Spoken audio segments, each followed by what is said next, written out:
Hello and welcome to Saturday night with the NBA on 2K Sports. An exciting game on the way. Facing off in this one, we've got two teams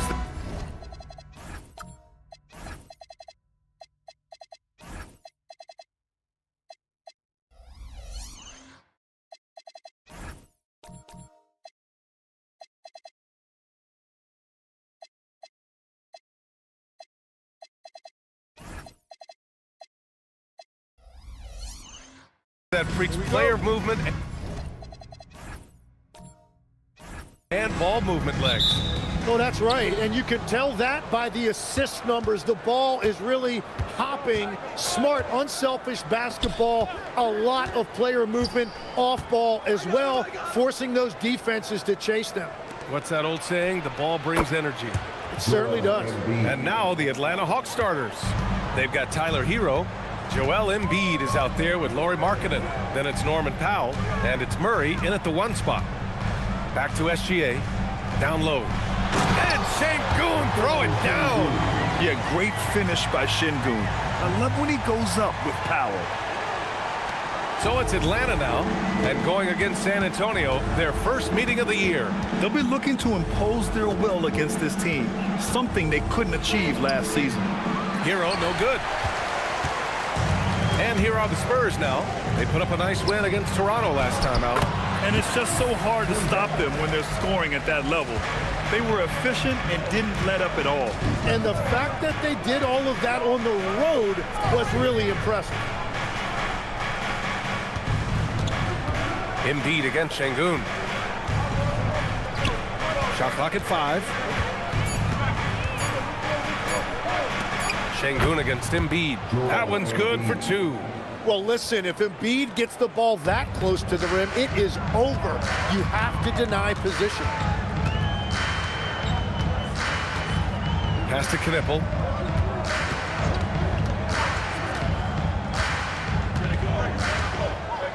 Out left to the wing. Here's Sengun.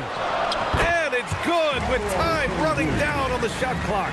And you couldn't have scripted a better start for them. And you watch Alperen Sengun. He's a beast on the blocks, Graham. Yeah, B.A., he throws his weight around, but what separates him is his skill. Against the best post defenders in the league, he comes up with creative ways to score. Here's Embiid. Got a piece of it. You're tough to keep your shot out of Sengun's reach. You know, he's about 7 feet. Left side, Gilgeous-Alexander. And he buries his first look. Talk about a fast start. 4 for 4 right out of the gate. Hawks trail by 4. Markkanen outside. Powell sets a screen.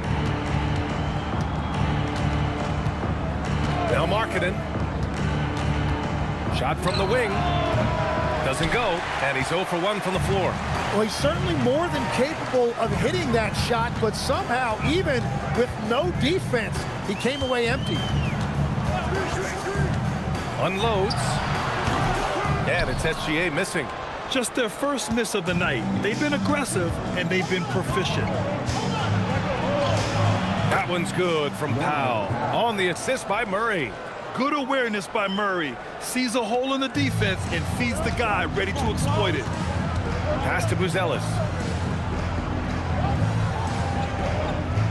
And here in the first quarter, a little over 3.5 minutes played. Here's SGA. Hits the J after faking out the D with a quick up fake. SGA's got his second basket. Starting to find his rhythm. He's cooking, and he knows it. And now they are just going to keep riding that momentum with the hot hand. Back to Embiid. Rebound by San Antonio. Gives us a chance to catch up with Allie LaForce. Well, I had a chance to talk with head coach Mitch Johnson. He told me when he was watching film of their opponent, what stood out was Lauri Markkanen's efficiency. The coach said Markkanen doesn't need high usage to be effective. He gets a lot of his points off of movement, and he brings versatility to this offense. Back to you, Brian. Thanks for that, Allie. And so the timeout by Quinn Snyder here. Coach taking this moment to speak to his guys, maybe alter some of the game plan.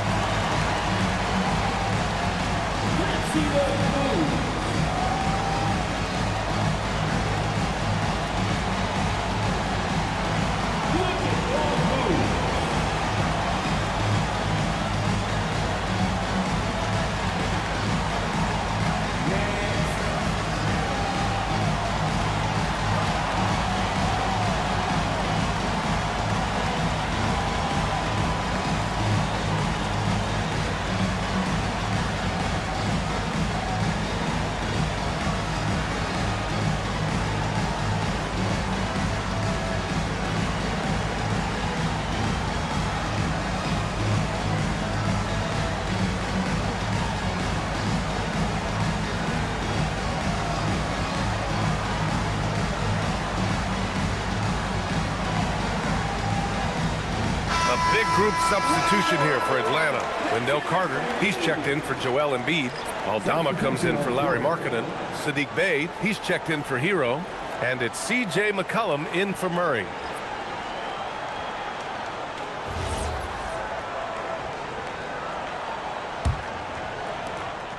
And here's McCollum. He'll bring it up for the Atlanta Hawks. They trail by 6. This game coming on the heels of their win versus the Cavaliers. And as a rule of thumb, the road can really test your team's depth. But they all stepped up and collectively produced a lot of points. In a hostile environment like that, the bench energy can really make a difference for your starters. Outside, SGA. Nails it from 3. SGA's got 9. And they've settled in quickly today. A nice flowing rhythm to their offense. Now here's Powell. The 3 is up. Lively grabs a miss. And he almost made them regret defending him so loosely. Screen by Lively. And here's Knipple from the arc. The rebound by Atlanta. To the inside. Aldama outside.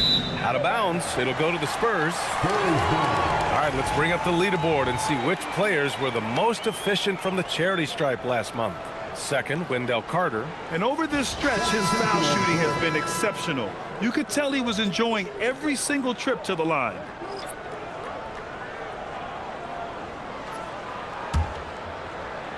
Here's Podziemski. Pass to Riley. Outside Wells. Here's Riley. Outside Podziemski. San Antonio again can't hit. The defensive breakdown gives him a wide open look, but he can't take advantage. Well, Tim, despite their youth, the Hawks have been able to remain pretty competitive. Well, when you look at this lineup, you see a lot of length and versatility, and that's where this league is headed. So they are creating a roster for positionless basketball. Back to Podziemski. Gets his second attempt to go. Now he's 1 for 2.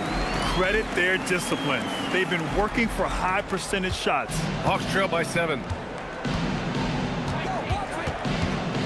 Powell surveying the D. Pass to McCollum. Inside. Out to Powell. 5 to shoot.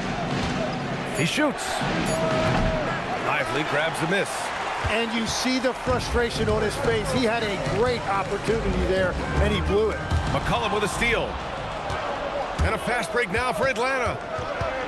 Puts it up from 15. And he drops that one in. Well, you can't give McCollum space anywhere on the floor. Here's Wells. And he drops in the layup off the glass. What a heads-up pass to know that his teammate was going to be available down in the paint. Now here's McCollum, guarded closely. Chalk up 2 there. McCollum's got 6. Ready to cash in. I like when McCollum looks to mix it up like this. Here's Harper. He had 10 points in the win against Toronto. And he drives in. Here's Riley. Powell with a steal. Shot and game clock separated by 5. Aldama left side to the middle. Here's McCollum. And a foul called on the way up. So he'll take 2 from the free throw line.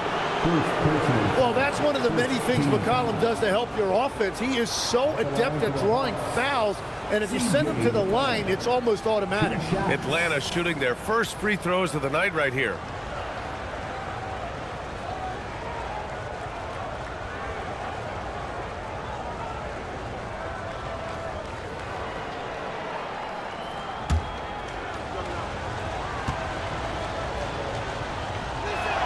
The free throw drops for McCollum. And one of the things about C.J. McCollum, it's not just about his numbers. It's also about how good of a teammate he is. It's really a great example for younger players.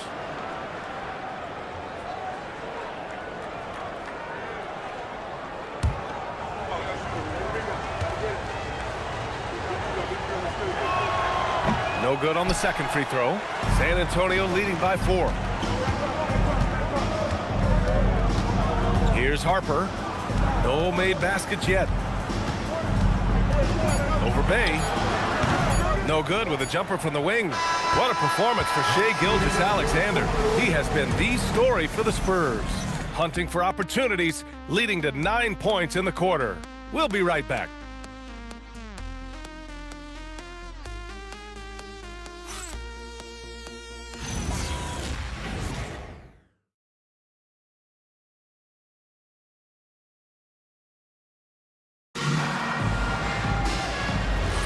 If you're just joining us, we played through 1 quarter in this one.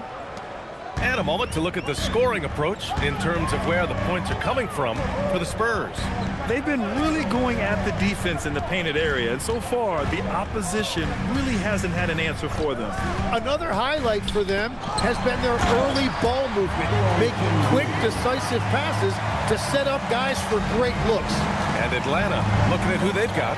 We've got Saddiq Bey, Lauri Markkanen out there with Wendell Carter. Then there's Jamal Murray, and it's Hero in at the 2. Pass to Carter. Now Murray fires for 3. It's rebounded by Şengün.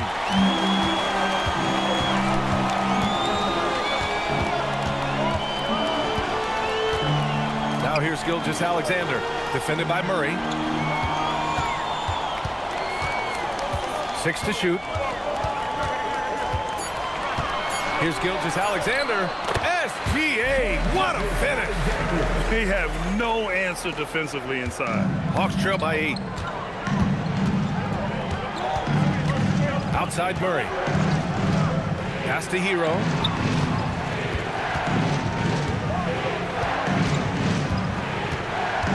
And here's Markkanen.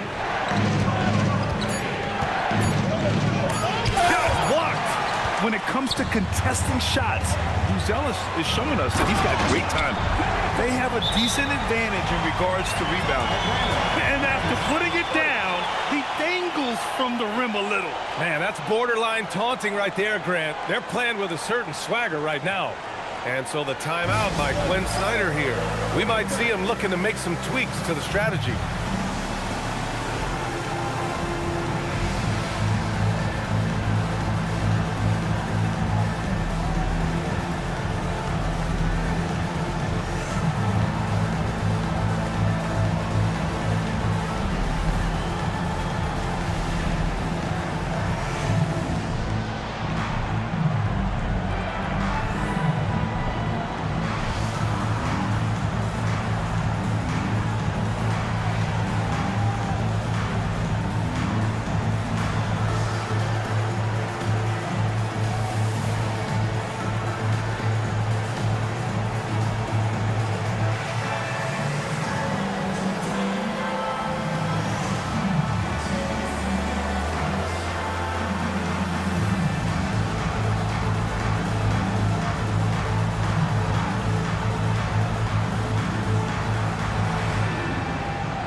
And the Hawks making a change here.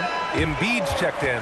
Tim, growing up in the D.C. area, at what point did you fall in love with the sport of basketball? Well, B.A., the first team I loved were the Washington Bullets in the late 70s with Elvin Hayes. They won that one championship in Washington. But Larry Bird coming into the league in 1980 really changed everything for me. That's when I truly fell in love with the sport, emulating a guy like that. Greatest player from the DMV. Oh, I guess I'd have to say Kevin Durant, certainly. And Tim Legler, of course. Better answer. Pass to Knipple. Up top, SGA. And San Antonio getting another bucket right there. He's been a steady presence for them. Nice to have that kind of safety net at the offensive end. And a little under 2.5 minutes gone by here in the second quarter. Hero, left side.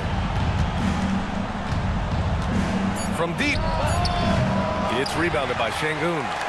I'll tell you what, they've rebounded the ball tremendously well. Time now to hear from our reporter, Allie LaForce. Well, Joel Embiid over the years has had some tough luck with injuries. He said, "I've broken my face twice.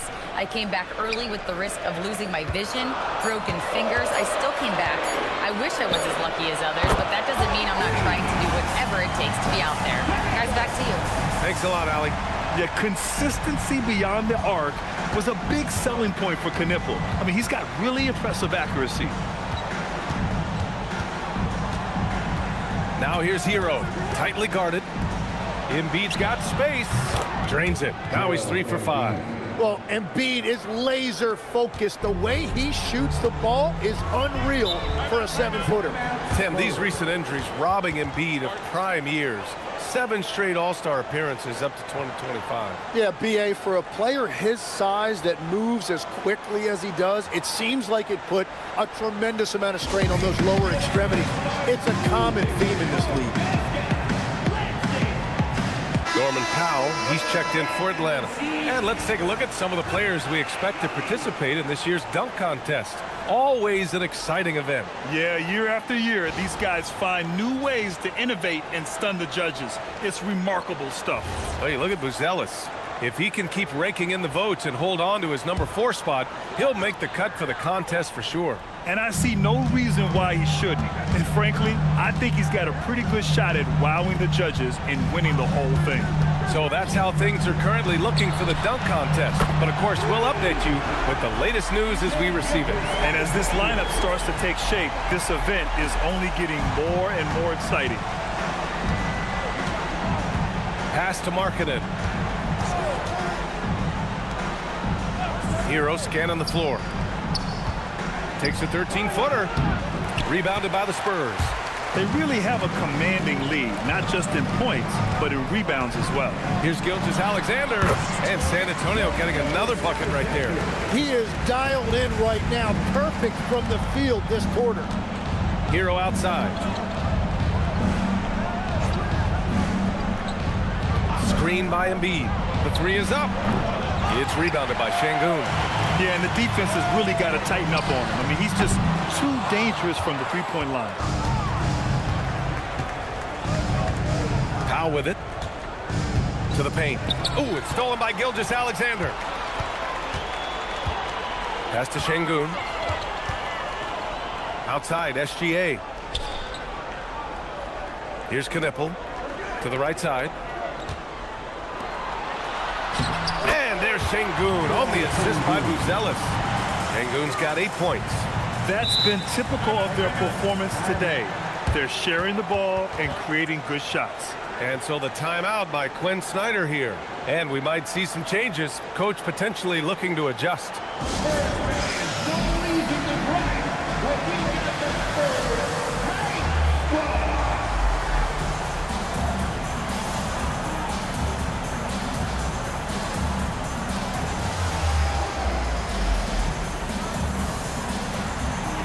A line change here for San Antonio. Atlanta also making some changes. Aldama's checked in for Lauri Markkanen. And it's C.J. McCollum in for Tyler Hero.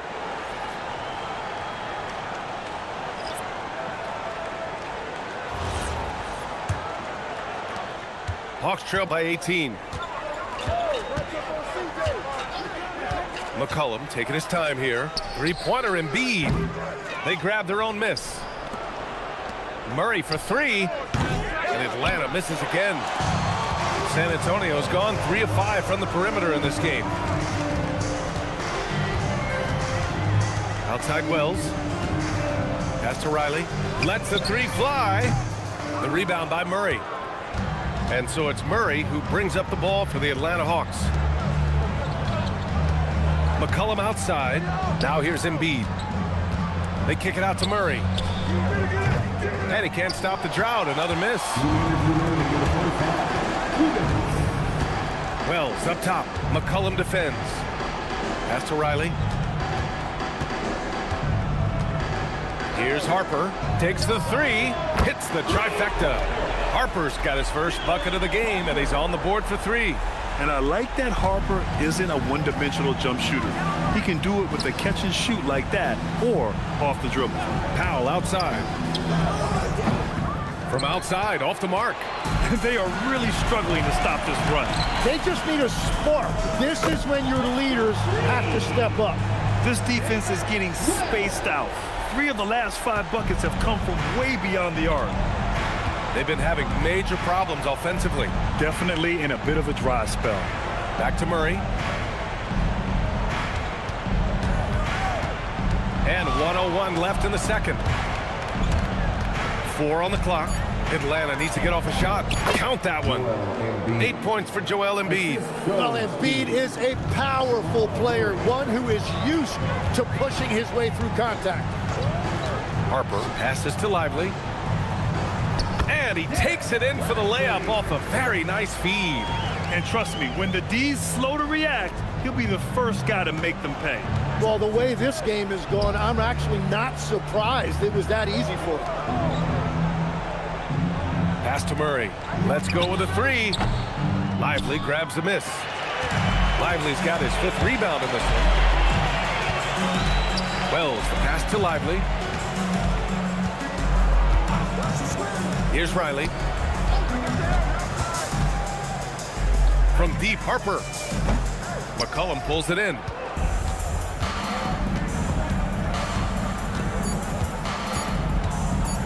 Three-pointer. Oh, and the release was before the buzzer, but it's off target. And so the San Antonio Spurs, a huge 24-point lead for them. And their defense has stood out, wreaking havoc for the opposition. All right, Allie's ready to go. She's courtside. Hey, Allie. I'm joined now by Coach Quinn Snyder, and they were giving you some trouble in transition. How do you slow them down? Well, I think we had a couple early where we were in good positions. We just didn't make the right read, and that's the biggest thing. But more than anything, whether it's a make or a miss or a turnover, we just got to really sprint back and be urgent. The sense of urgency is key. Thanks, Coach. Thanks very much, Allie. We'll be back soon to start the second half of basketball.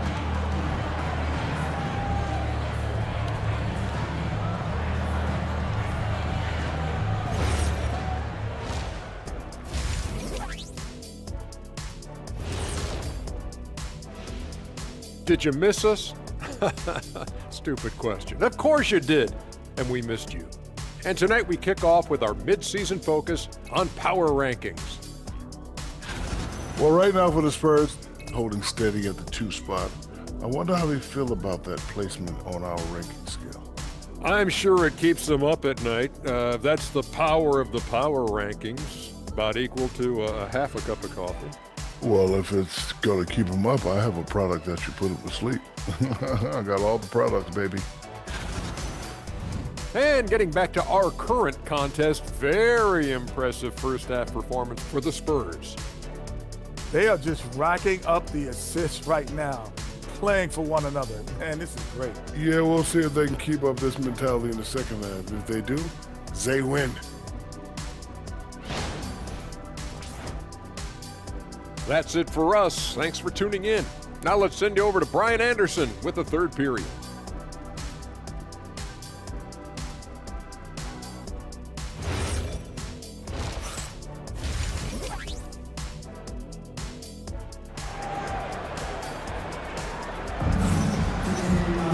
And after a very lopsided first half, we'll see if things play out a little more evenly in the second.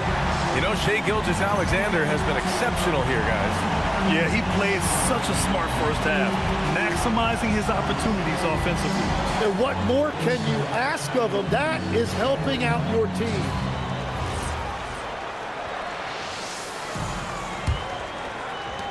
And so it's San Antonio with it. They lead by 24, their biggest margin. Alperen Sengun out there with Buzelis. Then it's Shai Gilgeous-Alexander. Then there's Trey Murphy. And it's Knipple in at the small forward position. That's the San Antonio 5. Well, that's why SGA has proven he's one of the most natural scorers in this league. Legs talking about Trey Murphy. Just how good can he become? Well, his improvement has really been something to watch, B.A. He's a talented scorer and shooter who also does a great job moving the ball. And the scary thing is he has more room to improve. Embiid, good. Yeah, getting aggressive in the paint. Look at Joel putting his size to work. Gilgeous-Alexander passes to Sengun. And Sengun throw it down. You know, he's smaller for the center position by NBA standards, but his leaping ability more than makes up for his lack of height. Markkanen sets a screen. For three, Powell. Oh, almost had a 4-point play right there. But he'll go to the line with a chance for three. And Graham, when talking about certain players, we hear expressions like, he does the little things, or he does the dirty work. What does all that mean exactly? You know, it's about what doesn't show up in the box score. Setting good screens, winning those 50-50 balls, hustling back on defense. Often, it's just as important as putting up those points. And he hits the first of three. Carter, he's checked in for Embiid.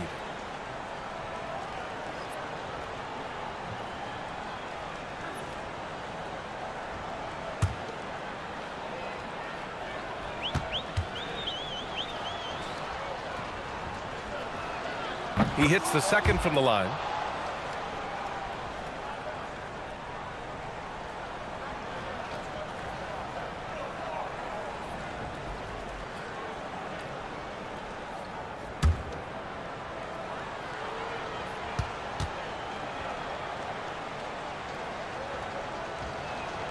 And he nails the third. And so it's Gilgeous-Alexander with it. He brings it up for San Antonio. Here's Knipple. Powell covers. Here's Gilgeous-Alexander. Got it. Good job in the low post. SGA's got 23 points. Well, that's just too easy for Shea. If he gets that close to the rim, there's no chance. Murray against Gilgeous-Alexander. Markkanen from long range. And right now, they're +8 in the rebounding category. That's helping them run away with this. Gilgeous-Alexander feeling it out a bit. Going inside. Count that bucket. He's got 25.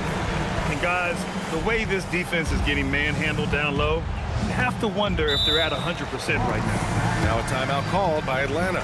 Oh my, their coach does not look happy, and I can guess why. Their interior defense has been struggling. Yeah, physically they are being overwhelmed in the paint right now. That can be hard to fix because it's a personnel issue.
Making a change here.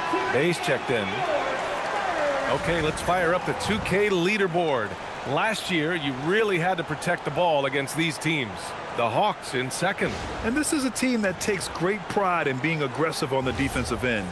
They take good risk and know when to go after opportunities for steals.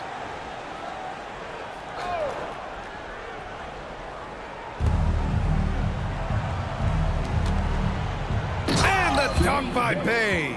Yeah, flashing that athleticism. Bay really packs a punch on these dunks.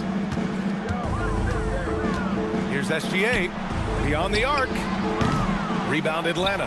And that's their first miss after hitting 4 in a row to start the half. Markkanen sets a screen. Murray finds Markkanen. Goes back up. It's good. And the assist goes to Murray. Murray's got his 4th assist with that last one. San Antonio's gone 1 of 2 shooting from the perimeter since halftime. SGA passes to Sengun. Got an advantage there off the pick and took it right in. And continues his perfect night. It's unreal. I just hope he doesn't believe in the announcer's jinx. First trip to the free throw line for him tonight. McCollum, he's checked in for Atlanta.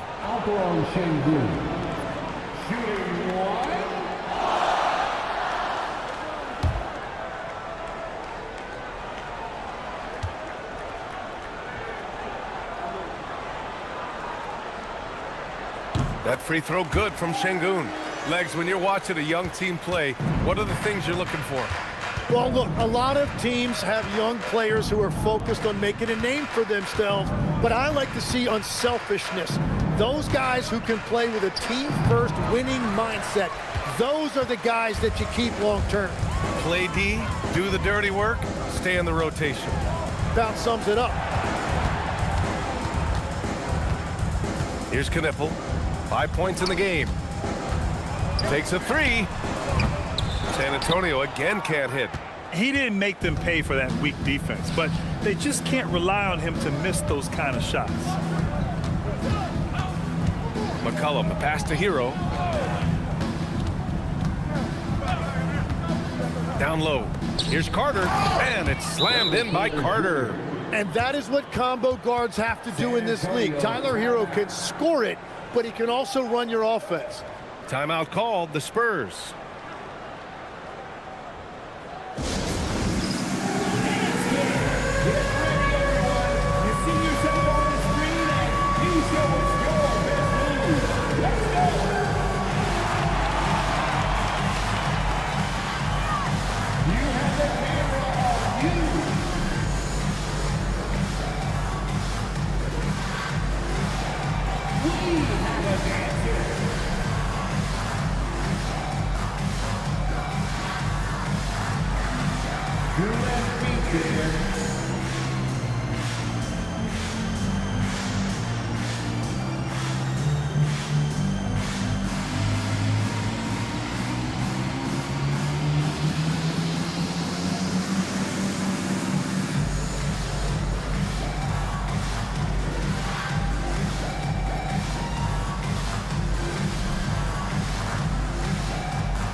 Aldama's checked in for Lauri Markkanen.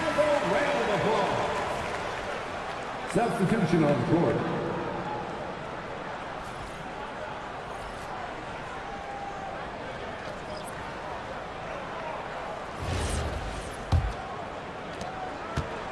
The Spurs have gotten 5 of 7 attempts in the third quarter.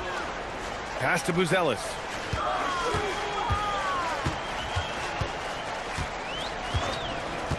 Back to Gilgeous-Alexander. Aldama grabs the board. For Atlanta, they've gotten 4 of 7 shots to drop in the third. And here's Hero. Right side Carter. Off the mark with the outside fadeaway. Yeah, no reason to fade away there. SGA passes to Lively. Yep, that one's good. Lively's got his second bucket on the night. Gilgeous-Alexander doesn't just look for his own shot. He's very aware when he needs to move the ball. Here's McCollum. The rebound by the Spurs. And the last few seasons, Legs, C.J. McCollum playing mainly point guard, but for his career, mostly at the 2.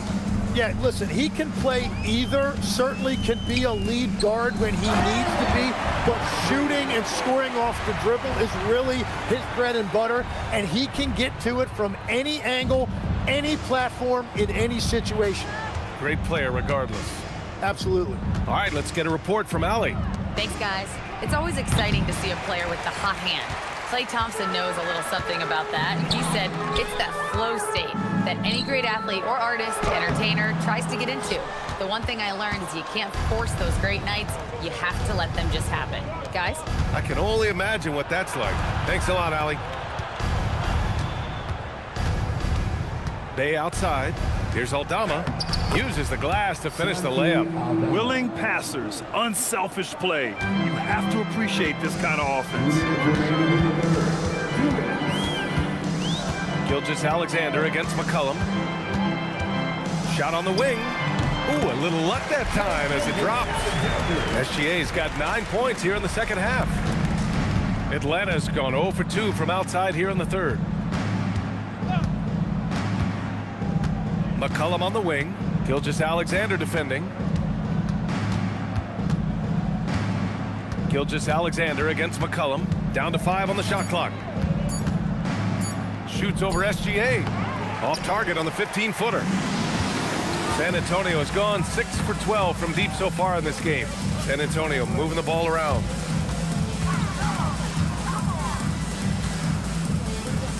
Pass to Buzelis. Now here's Wells. Misses the three. Boy, they need something to go to regain some confidence. No question. Way too many empty possessions for them. Outside Carter.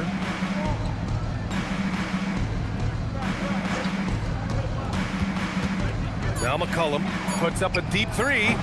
Rebound San Antonio. Lively's got 6 rebounds here tonight. And his team really being impacted by the fact that nothing is falling for him right now.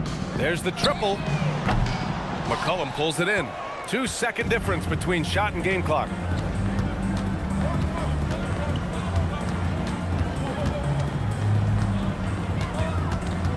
Hero outside.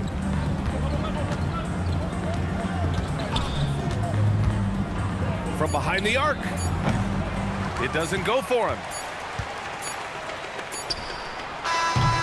What a performance for Shai Gilgeous-Alexander. He has been the story for the Spurs. 27 on the night. He's had it his way. And more NBA action on 2K Sports coming your way right after this.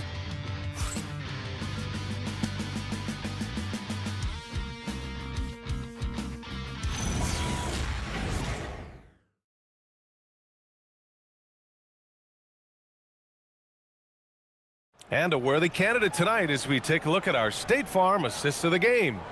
You talk about painting a magnificent picture with that dime. Just a great decision and a perfect delivery. Well, the vision, the placement of the pass, and then the timing. You just can't do it any better. Well, there may not be a lot of drama down the stretch as we head into the fourth quarter, but stranger things have happened. Fourth quarter on the floor for the Hawks. Kispert is out there with Caleb Martin. Then it's Newell, then it's Gabe Vincent, and it's Merrill in at the 2-guard. And that one no good to start off the night. Here's Harper. Good on the shot. And we saw it from Harper in college. He's a 3-level scorer, effective inside when he needs to be. Now here's Vincent, defended by Podziemski. It's Merrill on the wing. Martin against Olynyk. Lets it go. Martin misses. They've shown the power inside. Their rebounding effort has been sensational. Pass to Podziemski. Just over a minute played here in the fourth. Martin against Olynyk. San Antonio needs to get off a shot. Here's Biyombo. The rebound by Atlanta. Merrill outside. Vincent outside. Grant, you look at some of the rule changes in recent years. Does it seem to you like coaches' challenges are here to stay? You know, B.A., it does. And I think that's a good thing. You know, I can think of a few calls I would have liked to challenge in my day. So it's a nice option to have. Yeah, he gives up a few inches to most of his matchups, but his ability to rise above always gives him a chance. Three-pointer Kispert. Rebound by Olynyk. For San Antonio, they've gone 2 of 3 to open the fourth quarter. Riley. There's a screen by Biyombo. The kick to Olynyk. There's the three. The shot no good. For Atlanta, they've got none of their shots to go in this final quarter. 0 for 4. Vincent passes to Merrill. To win the drought. And once again, off the mark by Atlanta. To the middle. Here's Harper. Oh, and he got fouled on his way up. He'll head to the line to shoot 2. That one on Martin. One thing people notice about Dylan Harper, he loves to get going downhill. Yeah, he delights in bullying his way through a defense, using a blend of speed and size to get to where he wants to go. And in recent years, Legs, we're seeing a lot of young teams having success. Also, depth playing big dividends. What's changed? Well, I think with today's up-tempo style, more players have to cover more ground. It just makes sense that younger, deeper teams are better equipped to handle all that wear and tear. Young players seem to be more welcome, too, in the NBA culture. No doubt. They're going to get an opportunity sooner. Here's Vincent. And Atlanta misses again. San Antonio's got 6 out of 15 threes so far in this game. And he's going to the line for 2. The official saw contact while he was going up. And founded back in 2020, the National Basketball Social Justice Coalition still pushing for voting rights and eliminating bias in the justice system. A lot yet to be done, Graham. Yes, indeed, B.A.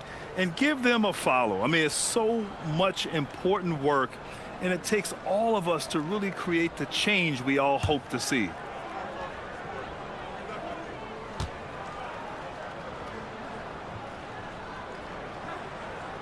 First free throw is good. And the son of NBA champion Ron Harper, Dylan is an intriguing player. He went 2nd overall in the draft, a versatile combo guard who plays with a lot of confidence.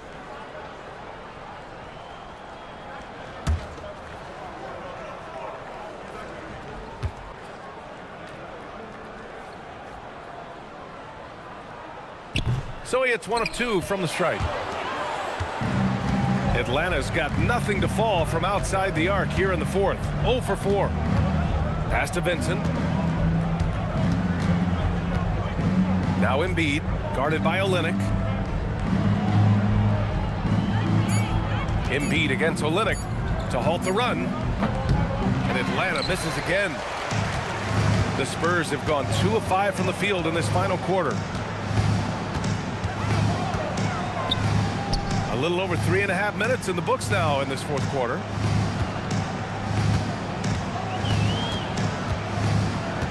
Back to Podziemski. No good on the shot. Vincent with the defensive effort.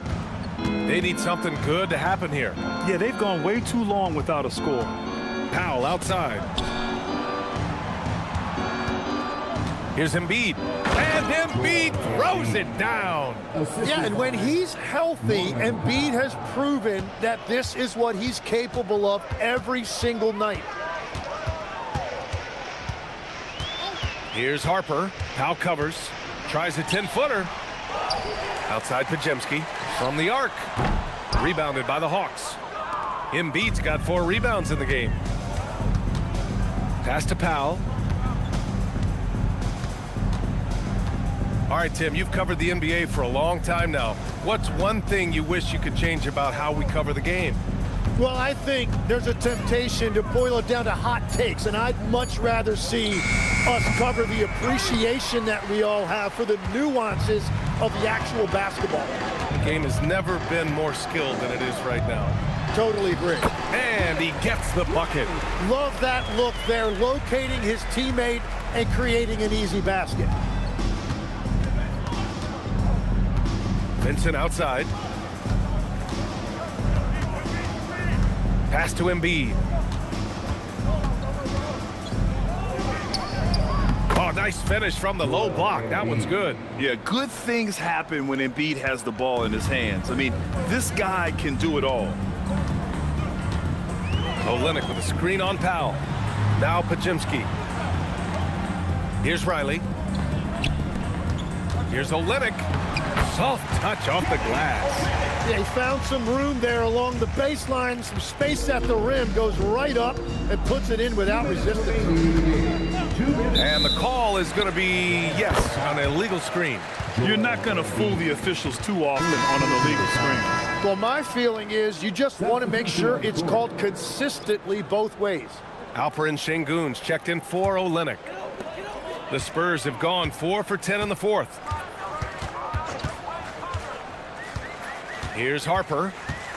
Drives to the hoop. Drops in the layup for two. And getting where he wants to go, Harper's drive can be so sudden. Powell outside. Pass to Embiid. Outside for Bey. Fires from deep. Good. And the assist to Embiid. Very difficult to stop team play when the ball's moving. Excellent find with the pass to create that scoring opportunity. It's safe to say they have dominated this game. The game wasn't even as close as the score says, and a great win for the Spurs. And you don't usually see this kind of blowout, but tonight they delivered the punishment. I mean, what's so impressive is they never wavered in their approach. They just kept at it and showed they were without a doubt the better team. And this will give them their 7th win of the year. And what a huge performance it was for Shai Gilgeous-Alexander.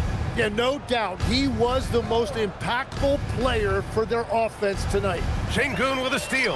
And they're on the break. And you know, Harper's got a crazy wingspan, almost 7 feet. Just giant for a guard. Third team foul. Parker, shooting 2.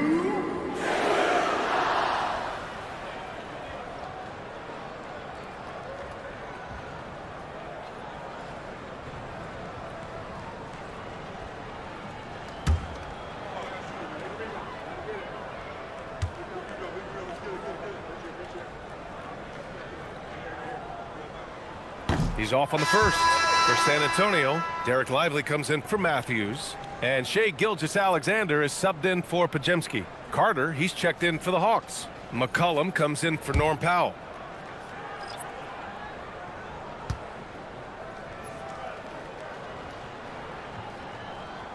That's off as well, so he misses both. Here's Atlanta with the ball. Pass to McCollum. Carter, a screen on Gilgeous-Alexander. Clock at 6. McCollum, the pass to Markkanen. Here's Bey. Here's Carter. Rebound by San Antonio.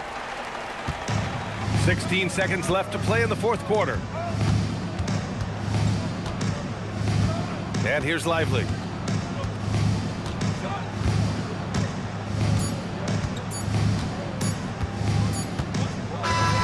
We see the Spurs taking the W here.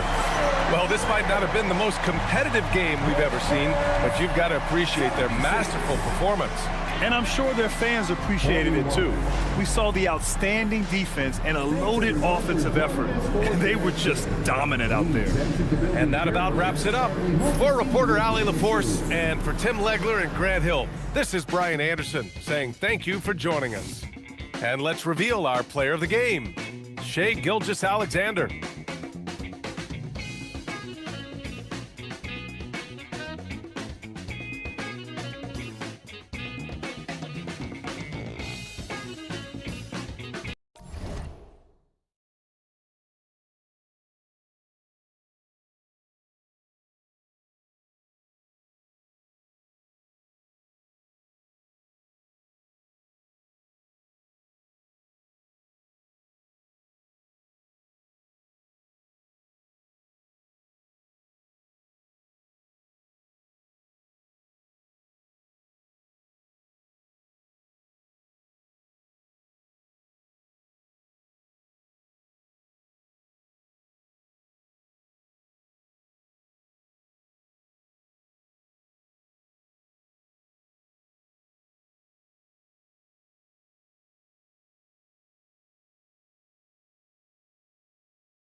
Number 3, Kobe White.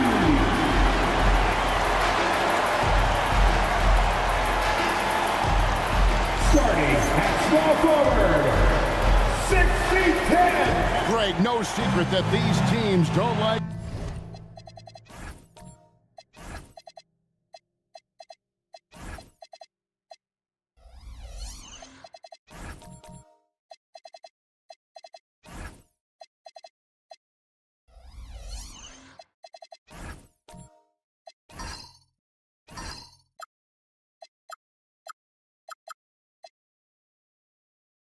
Each other.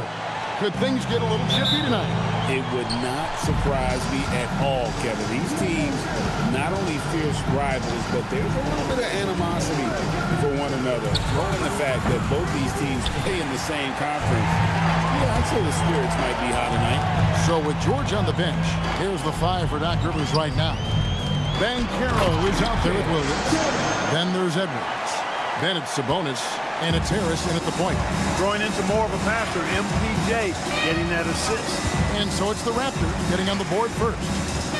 Here's Edwards. And it's Williamson with the rebound. And so it's Williamson with it. He brings it up for the Raptors.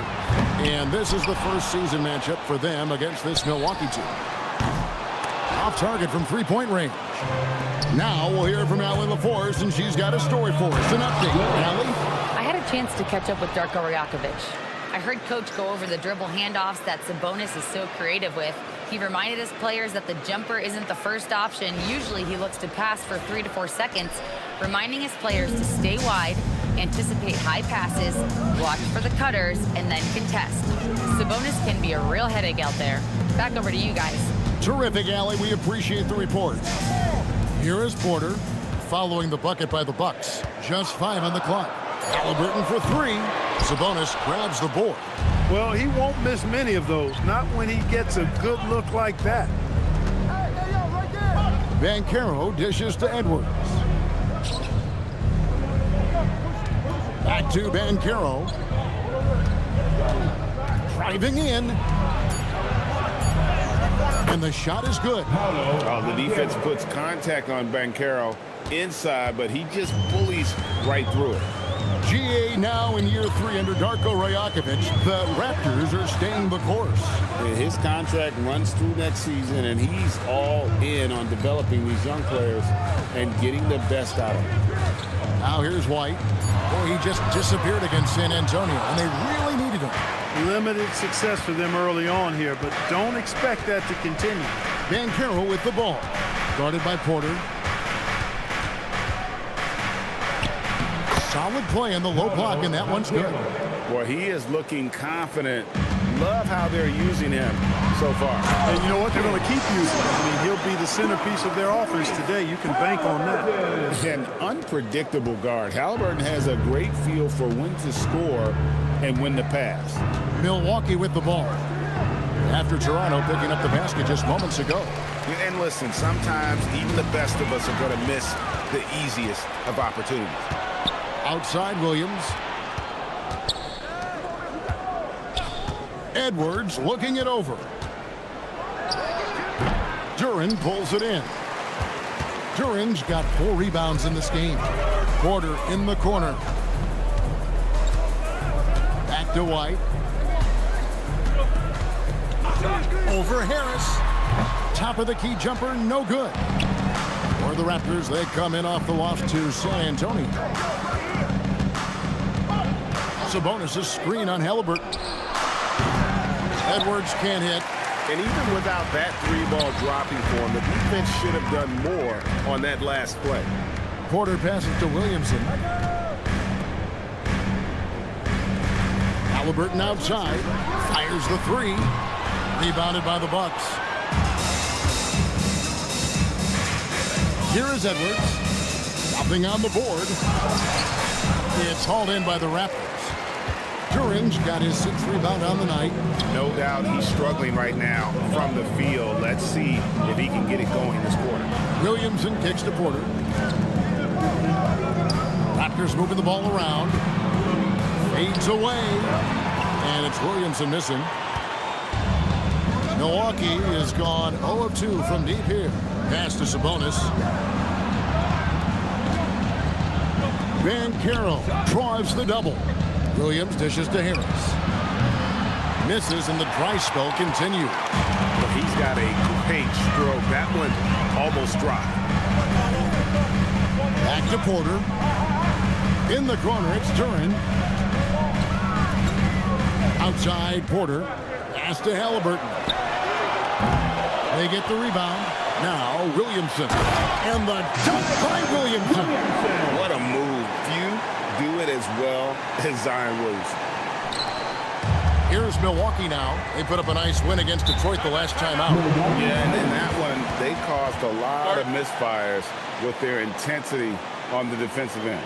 And the hustle they showed on that end was infectious, contagious. I mean, their squad really got after it. And timeout called by Doc Rivers.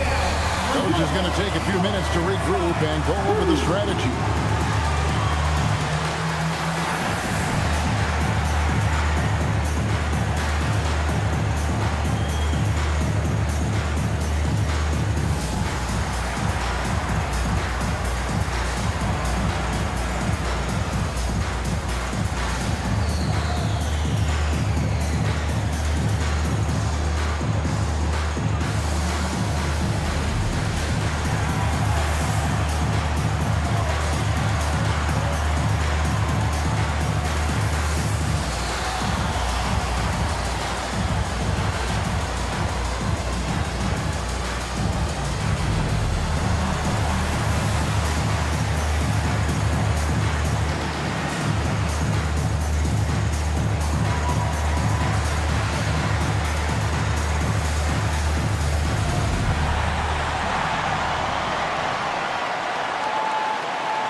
Take a look at the teams that top the league in shooting from beyond the arc. The Bucks #1. You know, they went through stretches when they just didn't miss from beyond the arc. I mean, that carried them right to the top of that list.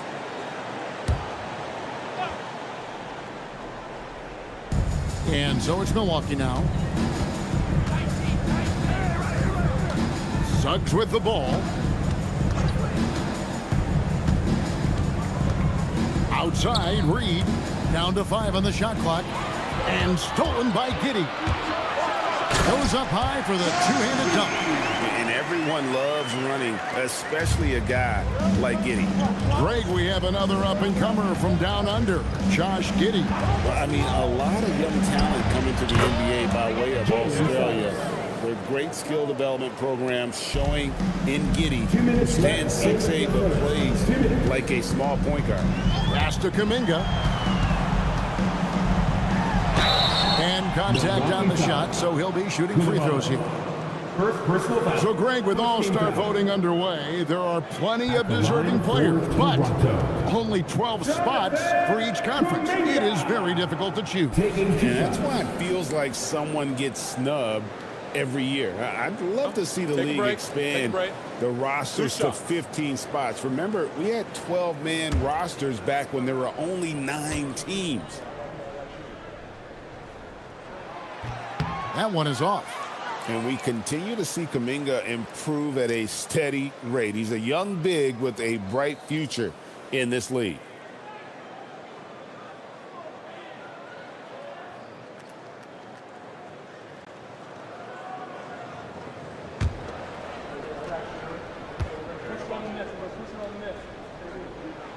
He hits the second from the line. And so it's Suggs who brings up the ball for the Milwaukee Bucks. They trail by 1. Pass to Reed. Here's Shepherd. He covered by Suggs. Now Giddey. Shorts with the screen for Giddey. Here's Shepherd. And again, Toronto no luck. Just doing the job on the backboard. They sure are. I mean, they've done a terrific job carving out space under the basket and then pursuing the ball. You know, it's one thing to box out, but you've got to pursue the ball if you're going to get rebounds. And they look strong here in the early going. Well, Giddey loves to finish strong inside, and he knows how to take advantage of his size. Reed finds Vassell. Gets the three-pointer to fall. Vassell's got it all tied up now for the Bucks. And that's exactly what he's looking for, draining the triple. Shepherd the pass to Giddey. Pass to Kuminga. Charge outside. Now here's Giddey. Over Koulibaly. Giddey no good. Got a decent look at it, but sometimes the shot just doesn't go down. Vassell the pass to Gafford. And Gafford throws it down. He may not be the biggest center in the league, but he sure can jump. Giddey surveying the D.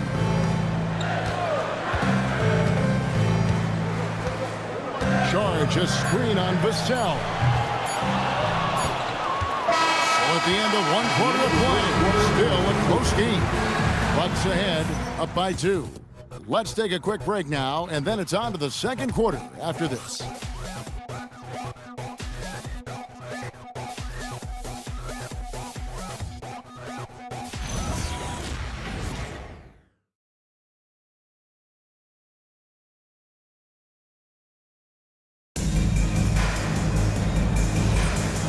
Close game underway so far. We'll see if either of these teams can jump out in the second quarter. When you consider how the Bucks are doing, what do you guys think? What we saw in that first quarter, they won their matchups defensively. Yeah, I agree. I mean, look at the energy, the effort defensively. They put it all out there in that opening quarter. So with George on the bench, here's the 5 for Doc Rivers right now. Suggs out there with Anthony Edwards. Then there's Banchero. Then it's Williams. And Sabonis in at the 5, roaming the paint. And let's go to the sideline. Here's Allen. Thank you. Tyrese Halliburton is so key for this team. He said, quote, "I think the biggest pressure I've ever had in my entire life is from myself. When I'm at my best is when I'm having fun and really competing on a nightly basis. I have to show up every day with a smile on my face and bring my infectious personality." Kevin, back to you. He sets the tone. Okay, Allie, thanks. Now here's Edwards. Following the miss by Tyrese Halliburton. And the well is running dry for him right now. Nothing falling. And, you know, you can sense his frustration. This is going to be a test of his resolve here. Now here's Kuminga. Toronto working the ball around now. Here's Halliburton. Halliburton muscles through the contact. Very good composure and control that time by Halliburton, not allowing that physical defense to affect his shot at all. Outside Edwards. He hits that shot, his first of the night, now 1 for 6. Pick works well there. Not much resistance from the D. Yeah, that's not the defense you need. You got to be tougher defensively. Pass to Halliburton. That doesn't go either for Halliburton. And he's trying to shoot his way out of it. You know, they have the lead, but honestly, I think it might help if he'd be a little bit more selective tonight. Banchero, a screen for Williams. Down low, it's stolen by Sharp. Halliburton passes to Shepherd. Back to Halliburton. Pass to Shepherd.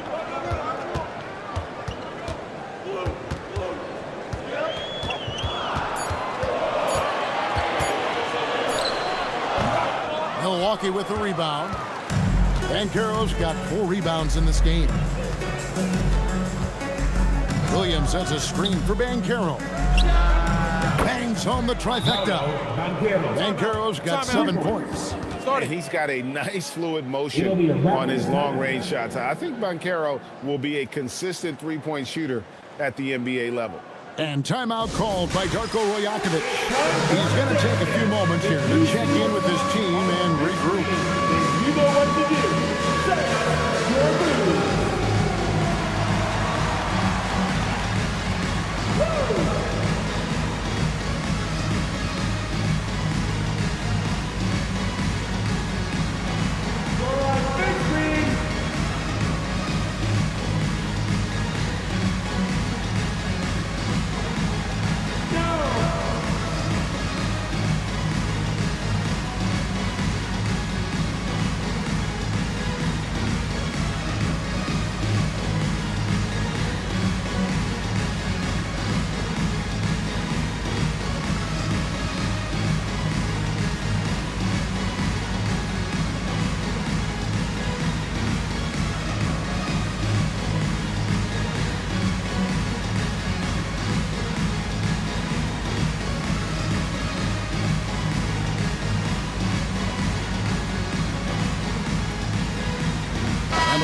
with some changes. Williamson is checked in for Saric. Porter comes in for Kuminga. And it's Kobe White in for Shepherd. And Milwaukee also making a switch. Harris is checked in. And for those of you just joining us, we're in the second quarter with about 3 minutes gone by. Halliburton passes to Duren. Now Porter. Halliburton looking around. Duren sets the screen for Halliburton. 4 on the shot clock. And they turn over the 24-second buzzer, signaling the shot clock violation. A chance now to check out how the All-Star voting is shaping up. And I tell you, the excitement's starting to ratchet up a little bit as the tallies start coming in. You take a look at Sabonis. With the voting as it is now, it looks like he'll miss out on a spot in the starting lineup for the East. Yeah, not even in the top 10, but it shouldn't take away from what he's done this year. It's been a very good season for him. And keep tuning in for updated results. You can visit NBA.com for more. Sabonis' screen on Williamson. And it's Banchero missing. Raptors have gone 2 of 5 from the field here in the second quarter, shooting 40%. We often see Paolo Banchero with the ball late in the shot clock, and he usually delivers. Yeah, I mean, sometimes you shut off his dribble drive and then you seal off the retreat. And because he's so strong and good with the ball, he can bump you and get into the spot he wants to. He's got great power, and he's really a good finisher around the goal, too. Here's Halliburton. We saw him with 19 points his last outing. Outside, Porter. Back to Halliburton. Takes the 3. Rebound by Paolo Banchero. Banchero's got rebound number 5 here tonight. Halliburton with it. Picked up by Harris. Here's White. Off target from outside. And even with good coverage defensively that time, he has confidence to drill the 3. Edwards passes to Banchero. That's in, coming off the assist from Edwards. Now it's a 5-point Bucks lead. Boy, are they shooting the 3 extremely well this quarter. My, throwing some gas on the fire for sure. Pass to Porter. Back to Williamson. Here's White. And they wasted no time getting those 3 points back. And how's that for a response? Love seeing White come right back with a triple of his own. And timeout called by Doc Rivers. Coach needs a moment to talk things over. And Greg, we know he's a fearsome dunker, but Zion Williamson also has a soft touch. And that's a great point, Kevin. He can finish in every way, either hand, through contact, off balance, on the run. A natural gift for converting around the rim.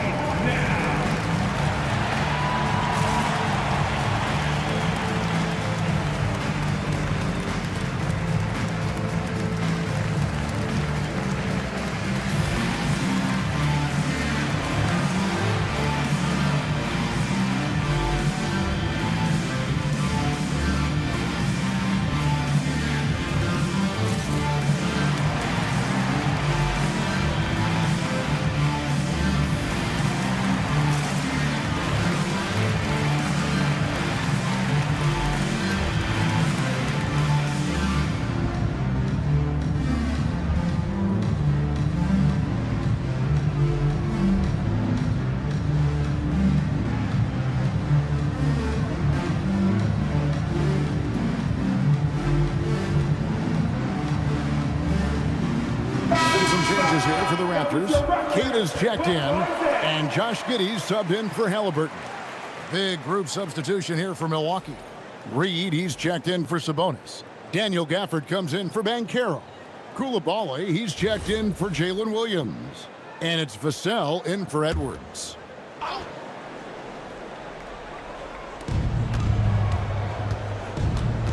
Pass to Vassell. Now Harris. Bucks passing it around. Clock at 6. For the screen on White. And stolen by Williamson. Beyond the arc. White with another miss. Milwaukee has gone 2 of 4 from three-point range so far in the second quarter. To the middle. And Reed throws it down. That's what you want to see. Reed playing big in there. Right the pass to Queta. And here is Giddey. 1:49 left to play here in the second quarter. And it's off from three-point range. Bucks leading by 4. Vassell with it. Now guarded by Porter. Gafford kicks to Harris. Now Gafford. Gafford is screen on Porter. Vassell inside the line. Toronto grabs the miss. Following this one, they get to host the Cavaliers. That'll be the last of 3 straight at home for the team. Here's White. Reed with the rebound. And so it's Harris who will bring it up for the Milwaukee Bucks. Coulibaly. Good. And Harris gets the assist. Coulibaly's got the lead up to 6 now for Milwaukee. The ball movement on this run has been fantastic and is a big part of why they've been able to get these good looks. Gafford against Williamson. To the wing right side.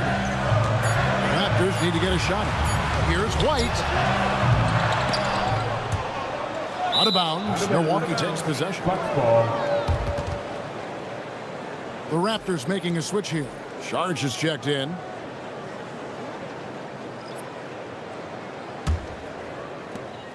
We've got 33 seconds left in the first half of the game.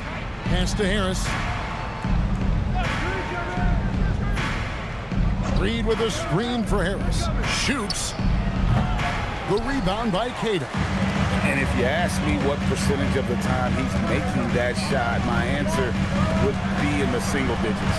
Well, you can't be forcing a shot like that. You got to keep the ball moving. Get something better. Here's Sharge. Off the mark, and the drought continues. And so it's the Milwaukee Bucks with a 6-point lead at the end of the quarter. Defensively, they have gotten after it, contesting every shot going up. Back right after this.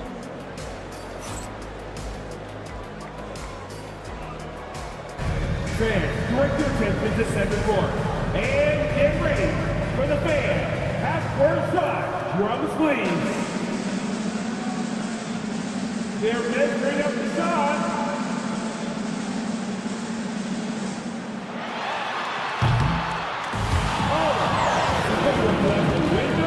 Okay.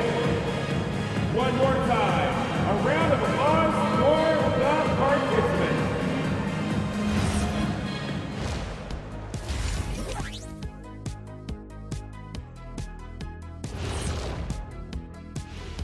Thanks for joining us. Through the first half, there is still some work to do for the Toronto Raptors.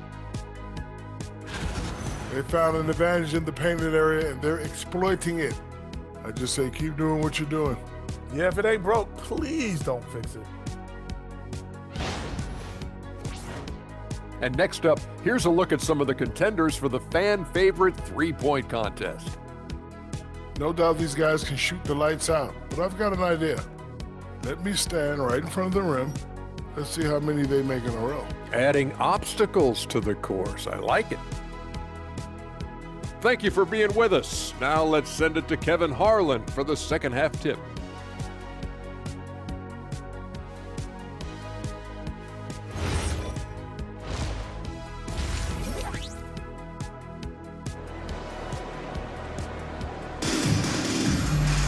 And if you're just joining us, we've played through the first half in a game that's been fairly even so far. You know, Paolo Banchero, guys, has been exceptional. He's done a fantastic job of finding open space to operate within the first few quarters. And you know what? It helped that they had a few guys with very hot hands on the perimeter, too. And Greg, you were a point guard. How has that position evolved over the years? Well, if you think of how much more of the court that has to be covered in the style, You have to score more down the play position. I think shooting becomes incredibly important. And then defensively, with all the switching, you got to be able to hold up against size and play all over the floor. Kobe White is out there with Tyrese Halliburton. Then there's Jalen Duren. Then there's Williamson. And it's Porter. And at the 3, the small forward. So that's the 5 in the game for Toronto. Harris passes to Williams. Basket is good. The assist from Harris. Harris has got 3 assists now in this one. And stretching the D out to the sidelines, Williams. Now, here's Halliburton. A 3 ball. And Domantas Sabonis pulls it down. Bucks leading by 6. Williams dishes to Banchero. Pass to Sabonis.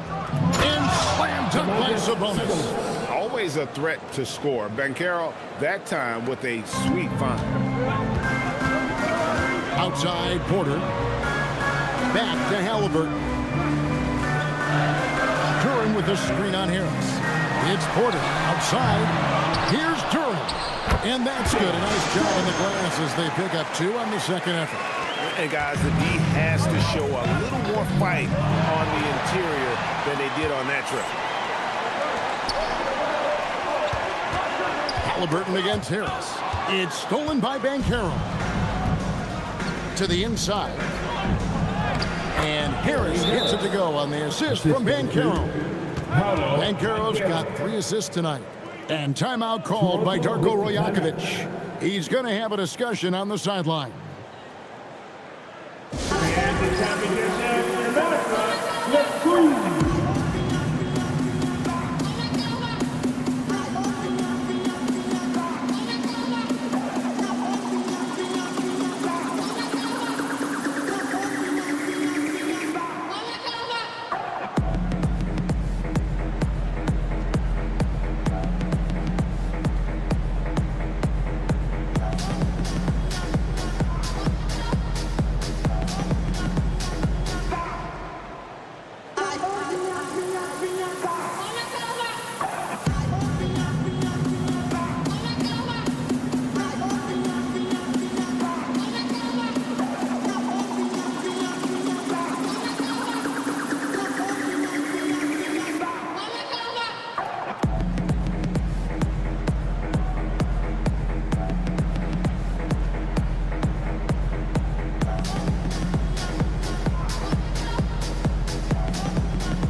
Jonathan Kuminga.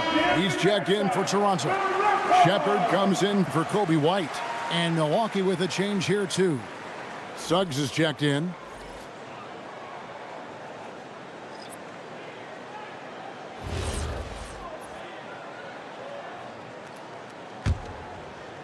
Into the third we go. 2 minutes in now. Williamson looking it over. Pass to Shepard. Over Edwards. Here's Duren. And he banks in the lane. Duren's got 4 this quarter. And that's a great play on the backboard for him. I mean, it's what we expect. All his second chance points do not come by accident. Now, here's Banchero.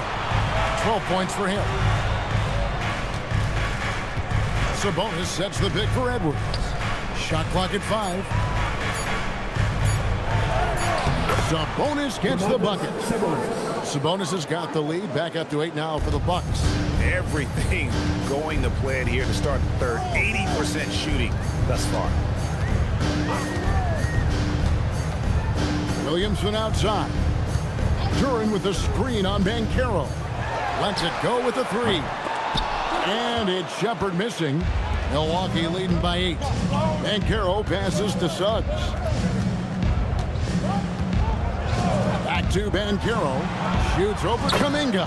And again, it's Milwaukee converting. And this is the type of go-to scorer this team wants Banchero to be. They love his confidence. And the foul called on Jalen Williams. That is his first foul of the game. Officiating is always a hot topic among fans, Greg. That's never going to go away. And some people think the game is called too closely now. Be careful, Kevin. We don't need any fines over here. Fans are bound to get frustrated with certain calls, but overall, I think our officials do a great job, and the game is about as fair as it can be. That's it, and the Milwaukee leaders cut down to just 8 points on the bucket from Halliburton. He's such a creative scorer in close. Tyrese Halliburton only needs a sliver of space to make you pay. For 3, Edwards. And that's out of bounds. Milwaukee will retain possession. Bucks ball. Here's a look now what's coming up for the Milwaukee Bucks. On Thursday, I'll be matching up with Jalen Brunson and the Charlotte Hornets. Then on Thursday, I'll be playing against Victor Wembanyama and the Los Angeles Lakers. And for that game against Chicago, things starting to solidify as that game is going to be number 10 on the year for them. Team getting sharper every time out. Koulibaly, he's checked in for the Bucks. Moving it around, 8 of their last 10 coming off assists. You know, nothing makes a coach happier than selflessness on the basketball court. Now, here is Halliburton. He's got 6. Pass to Saric. Here's Queta. Now, here is Halliburton. Here's the 3. And it's Suggs with the rebound. A good board there, Kevin, but overall they're getting slightly out-rebounded. And that's a good place to start if you're going to try to find your way back into this game. Get to work on the glass. Now here's Edwards. 10-point lead. This is their biggest. Edwards getting the close range 2. Hard to imagine them losing this game if they can keep shooting like that. Not many empty trips for this group. It seems everything's falling for them this half. Yeah, well done to finish that one off. Bucks leading by 10. Suggs looking around. Edwards with the screen for Suggs. Pass to Koulibaly, and it's out of bounds. Say last touch by Suggs. Josh Giddey's checked in for Toronto. Daniel Gafford's checked in for the Bucks. Vassell comes in for Edwards. Toronto's gone into a slump here from 3-point range, shooting just 1 of 5 here in the third. And here is Saric. And again, Toronto no luck. Let's check in now with our Allie LaForce, who's got a story for us. Allie? Thanks, guys. A lot of conversation in the NBA about expansion. Commissioner Adam Silver said there are clearly markets out there that are very interested and will run their process. I'm looking forward to it. There's an enormous amount of interest out there. It's on the league to look at it holistically. Guys, back over to you. All right, Allie, we appreciate the report. Here's Queta. He has yet to score. Here's Giddey. Had a chance there to cut it to single digits, but it's off target. Pass to Vassell. Inside, and Reed throws it down. Strong move by Reed. He's tall and agile and strong. He's hard to slow down. First team foul. All right, we'll take a look now at how the points have been generated so far. A scoring breakdown for the Bucks. Well, you know, for me, the passing has been fantastic all night. Everybody loves watching this style of basketball where the ball moves and players move. Coaches, fans, and even us broadcasters can appreciate that kind of action. And another thing they've been doing all game long is knocking down the 3. Shooting has been a big part of their game plan tonight. They'd love to get more help from him offensively right now. On the wing, Koulibaly. Covered by Saric. No one near Suggs as he lets it go. Traps in the tray. For 3. Suggs has got 5 points in the quarter. They need a bucket in a big way here to regain some confidence. Kuminga. And the Raptors miss again. And Suggs has got the ball here for the Bucks. They'll be off to Charlotte for a game against the Hornets. And that will conclude a 4-game road trip. And not quite as aggressive from outside as they were in the first half, sticking to the high percentage shots, playing smart with the lead. Now here's Giddey, and the rejection by Gafford. Pass to Koulibaly. That one doesn't drop. Some solid defense from Saric. There's 39 seconds left here in the third quarter. to the left wing, and they get it. Rebounded by the Bucks. Just a solid performance on the interior. The rebounding has been off the charts. Yeah, you look across the board, it's actually sizing up, shaping up to be a great game. I mean, strong performances throughout, and they've really been strong on the glass.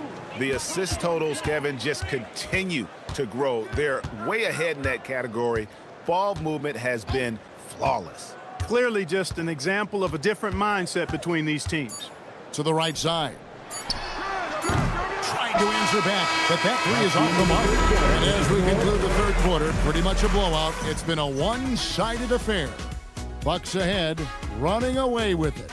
And we're coming back in just a moment. Get ready for the fourth quarter of action when we return.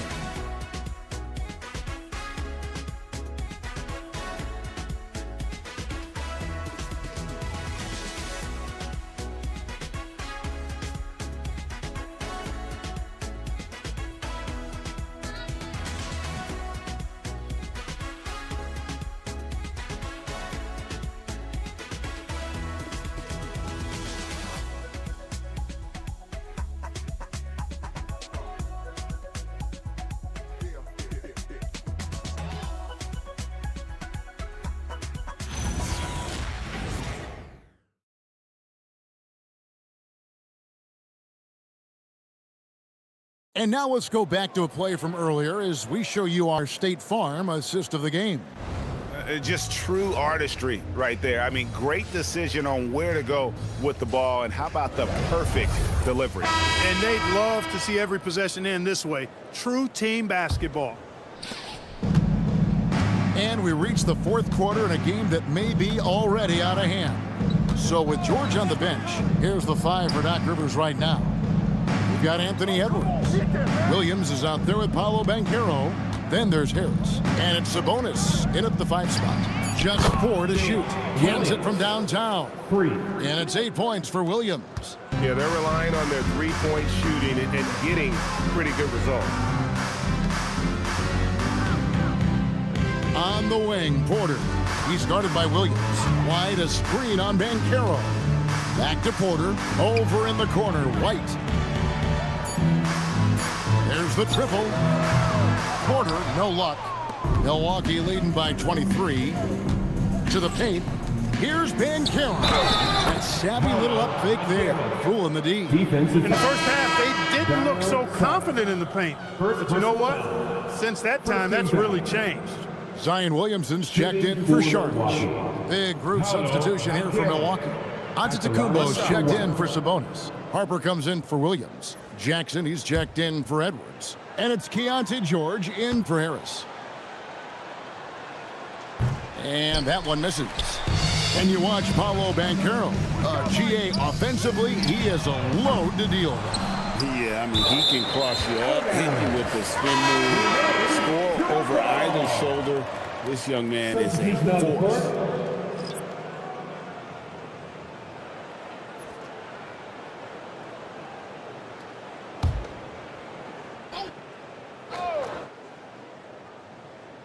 A few possessions into the fourth quarter, just over a minute played. Porter finds Jackson Davis. 5 on the clock. There's the 3. And the Raptors miss again.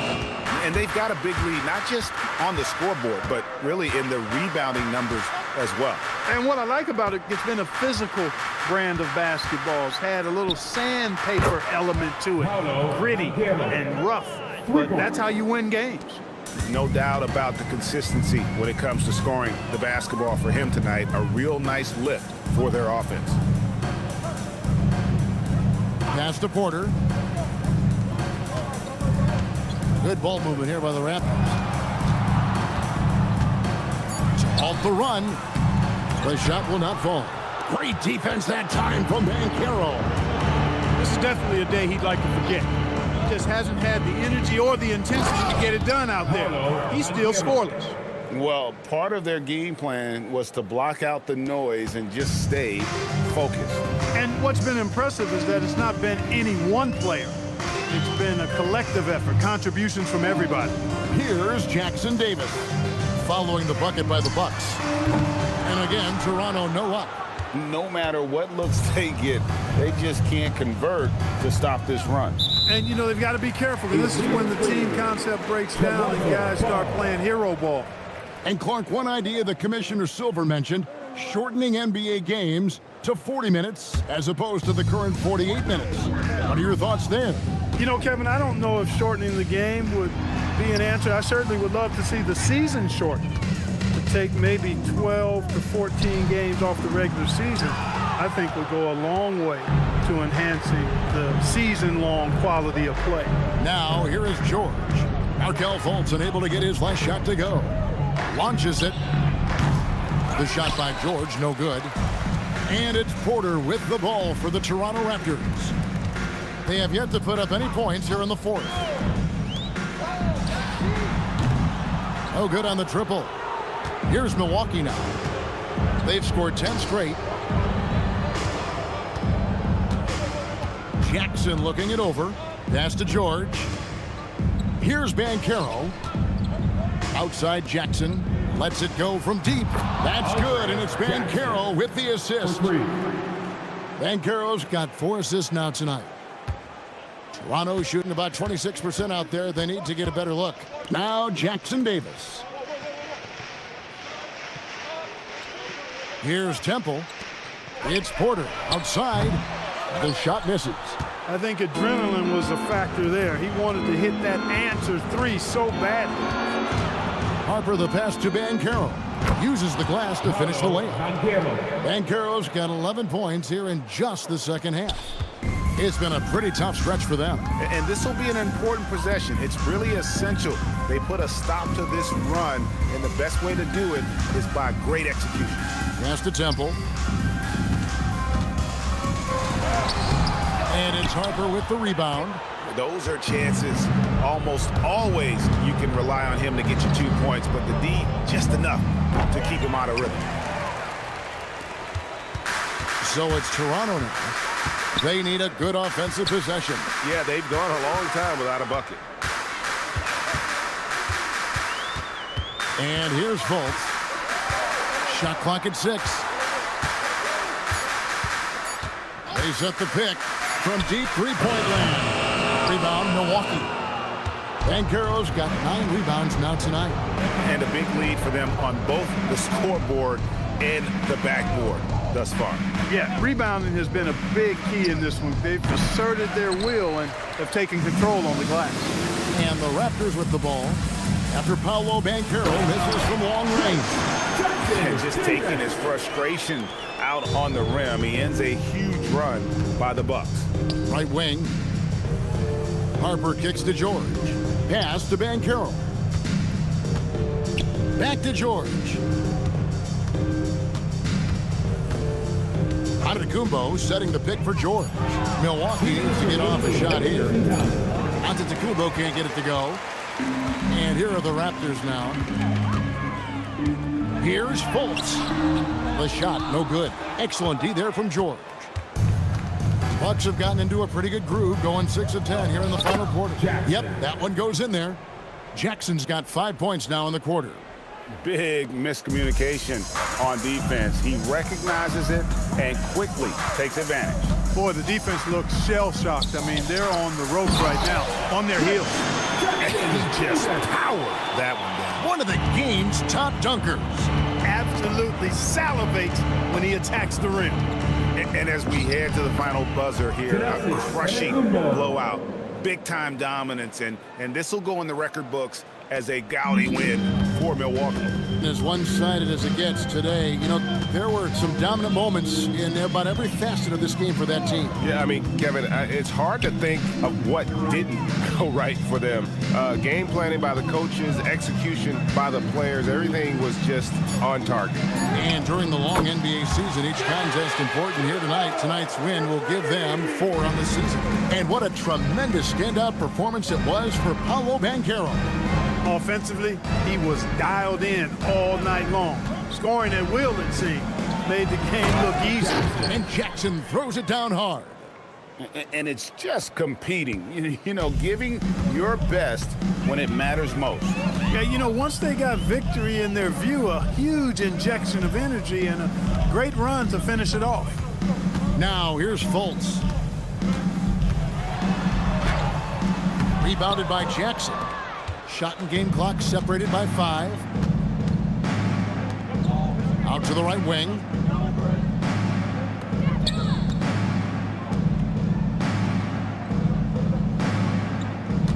Banchero, a screen on Fultz.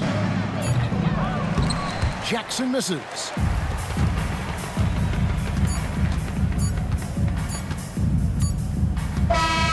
So no problem for Milwaukee as they get the win.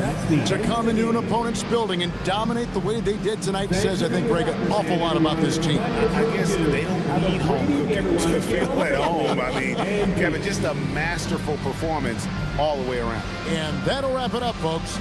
So for Allie LaForce and my colleagues here at the table, Clark Kellogg and Greg Anthony, this is Kevin Harlan. Thanks for being with us. But first, let's reveal our player of the game, Paolo Banchero.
in the middle, 7'0" inches, number 13, Khalil.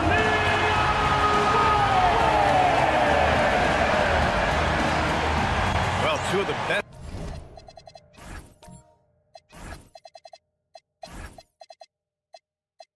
guards in the league.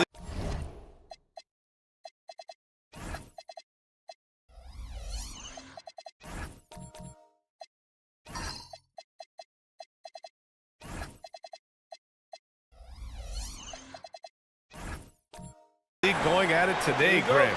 Is there a bit of bragging rights on the line? You know, maybe not for the players themselves, but the fans will absolutely use this game as evidence when they argue why their guy is the best. The starters for Utah. We've got Cade Cunningham, Herb Jones out there with Pascal Siakam. Then there's Klingon, and it's Thompson in at the 2 spot. I'll tell you, with those long strides, Tatum gets up court in a hurry. Pass to Siakam, fires the 3. Always a nice way to start. Makes his first one. Defensively, you have to stay connected to him on the perimeter. Here's Irving, and the officials will call the illegal screen here. And you hope this early foul doesn't dissuade his aggressiveness. Let's check in with our reporter, Allie LaForce. Earlier, I spoke with Jason Kidd. I asked him what his thoughts were on Cade Cunningham, and he said Cade is extremely talented. He's got great size. He plays under control. He's one of those guys that makes his teammates better. It's easy to see why he initiates so much of their offense. Guys? Allie, thank you.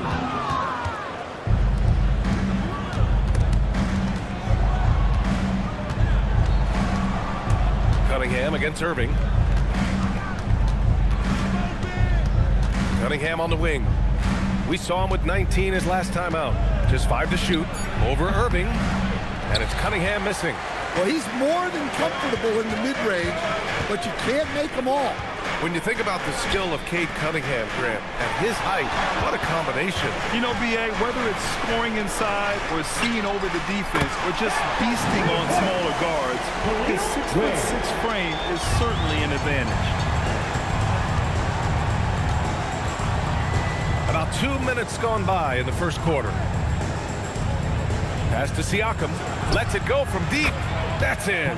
Coming off an assist from Jones. Siakam's got his second basket of the night.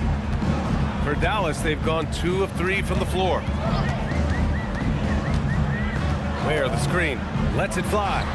A nice shot by Tatum. You see the basketball IQ Tatum has. Just taking what the defense gives him. Jones with a screen on Irving. Here's Cunningham. Lays it up and banks it in.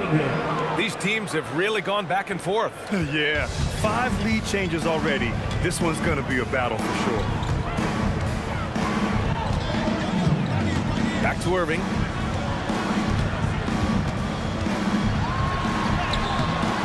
Good D by Cunningham. Oh, this is exactly the kind of opportunity you don't want to waste. Thompson with it. He's picked up by Miller. Siakam looking it over. Thompson with a screen. Jacks up a 3. Siakam, no good. The Mavericks have gone 3 of 5 here in the opening quarter. Nice ball movement by Dallas. And it's Irving missing. And so it's Jones who brings up the ball for Utah. First quarter of play and just over 3.5 minutes in. Tatum against Siakam. Tatum with some nice D. And the shooter had very little space on that attempt. There's no air space there whatsoever. That's as close as you can get without foul. Miller, basket is good. Nice setup from Irving. Love the confidence from this young man. Miller is so quick off the catch. And here's Siakam. 6 points for him. To the inside. Here's Klingon. The rebound by Ware. The Mavericks leading. Tatum passes to Irving. Back to Tatum. Now here's Irving from deep three-point range. That one is off. Cunningham with some nice D. Well, this period, he's been his own worst enemy, and now he's pressing. Jones finds Thompson. Cunningham against Irving. And the rebound goes to the Mavericks. They're moving on after the tough loss they took at the hands of the Hornets.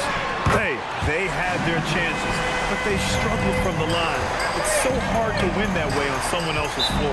Yeah, those opposing crowds can put you off balance at the stripe, but you got to block out the noise and make those free throws. And so Will Hardy calls the timeout. He's going to take a minute to regroup with his players.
Big group substitution here for Dallas. Kessler, he's checked in for Ware. Reese comes in for Jason Tatum. Oubre, he's checked in for Brandon Ingram. And it's Dunn in for Kyrie Irving.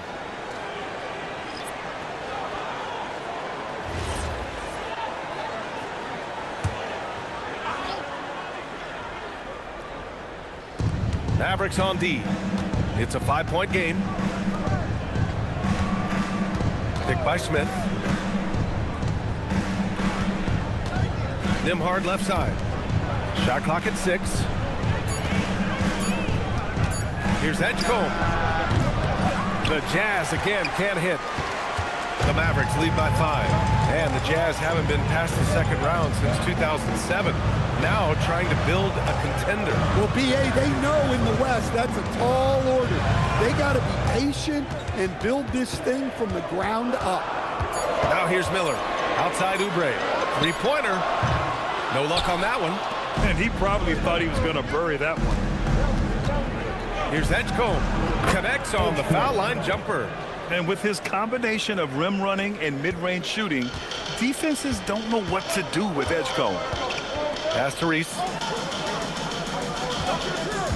Inside. Here's Kessler. And finished off by Kessler. Oh, nice one-handed jam there, B.A. Hey, little exclamation point. Nembhard outside. Now Nurkic. The shot misses. Good D by Kessler. Miller, the pass to Oubre. Here's Reese, covered by Smith. And he gets it to go. Now it's a 7-point Maverick lead. And they may have talked about shot selection coming into this. Utah's gone 2 for 3 from outside the arc. And from the sideline, let's catch up with Allie. Thank you. Many have predicted an all-star future for Brandon Miller. He said, I don't really read anything like that. I just focus on what I can do today. It's all about the work. That's the only way to get better. I just came in with the mindset of making my team better and being a winning player. Brian, back to you. Okay, Allie, thanks a lot. Here's Miller, following the 3 by Utah. Back to Dunn.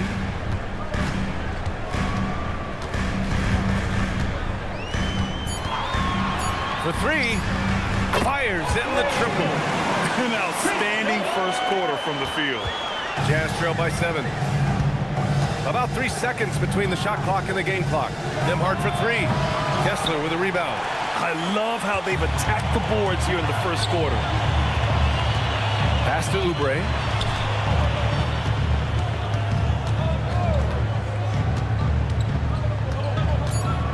There's a screen. fires away from way outside. And so it's Dallas closing out the quarter with a 7-point lead. Hey, 3 points is better than 2. They built this lead by tacking on that extra point at the end of possessions. All right, stick around. We'll be right back after this.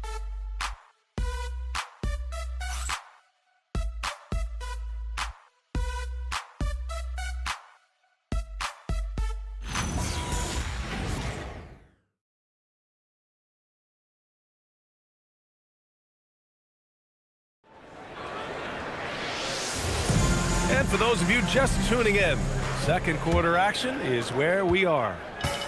And let's take a moment to get your take, guys, on the scoring so far for the Mavericks. Well, the thing about hitting early threes, it spaces the floor and makes things a lot easier offensively. And another thing, they found the open man. Really playing unselfish basketball, moving the ball around there on the perimeter. We've got Brandon Ingram, Walker Kessler out there with Derek Jones. Then it's Kyrie Irving, and it's Dunn in at the shooting guard position. So that's who Dallas starts the second with. And Smith has such confidence rising up from deep. This is what's going to make him so dangerous here in the pros. Yeah, that's like a quarterback leading his receiver. Put it right on him. Now here's Thompson. He's scoreless. They get it back. Siakam working hard in there. A long swing player. Siakam uses that 6'9" length down low. Quarter number 2 with just over a minute of play. Irving for 3. Pure from three-point range. Irving's got 6.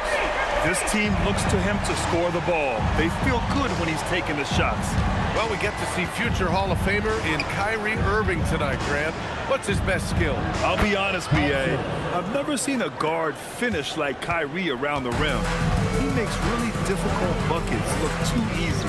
Here's Irving following the bucket by the Jazz. A deep 3. Jones grabs the board. Yeah, he hasn't had the best night from the field, but his teammates have had his back. Here's Thompson, and the slam dunk by Thompson.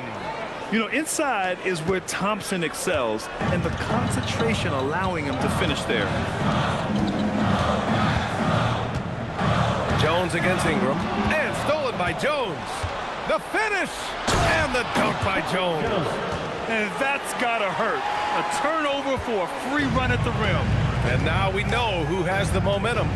A sequence like that really does sting. I'll tell you that much. Now here's Irving. He's got 6, and the shot goes in. These are the shots you want Irving taking. Capable of scoring from anywhere on the floor. And so Will Hardy calls a timeout. A moment to rest and confer on the game plan.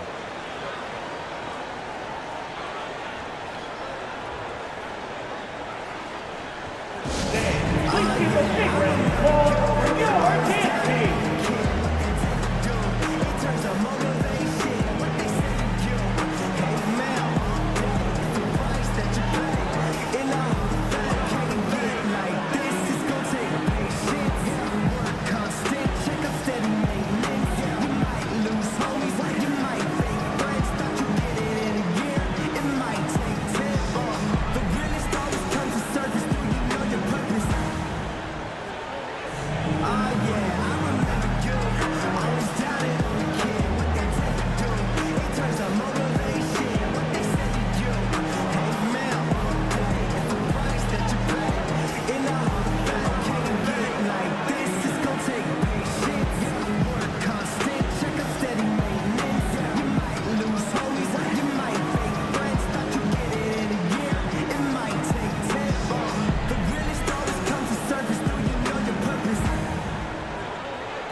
Checked in for Kessler, and it's Tatum in for Brandon Ingram. Then for Utah, Klingon comes in for Smith, and Cunningham subbed in for Nembhard.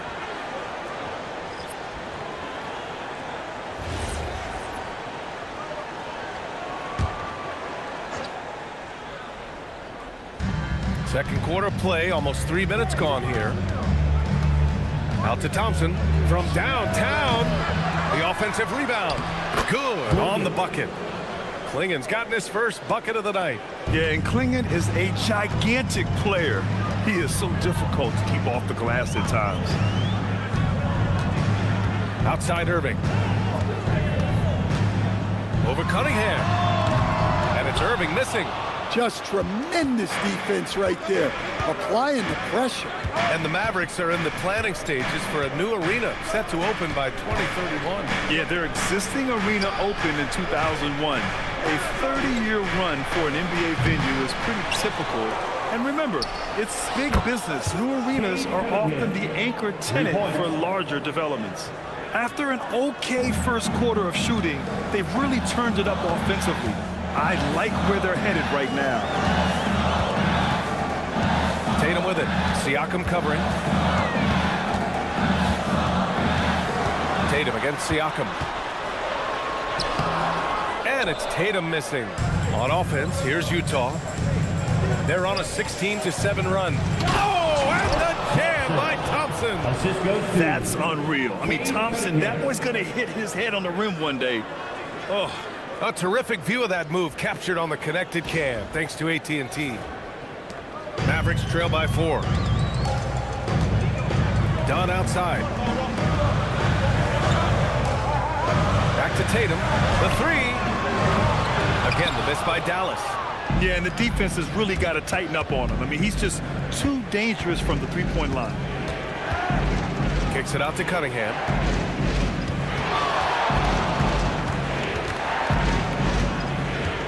Back to Jones, and out of bounds. Dallas will have it.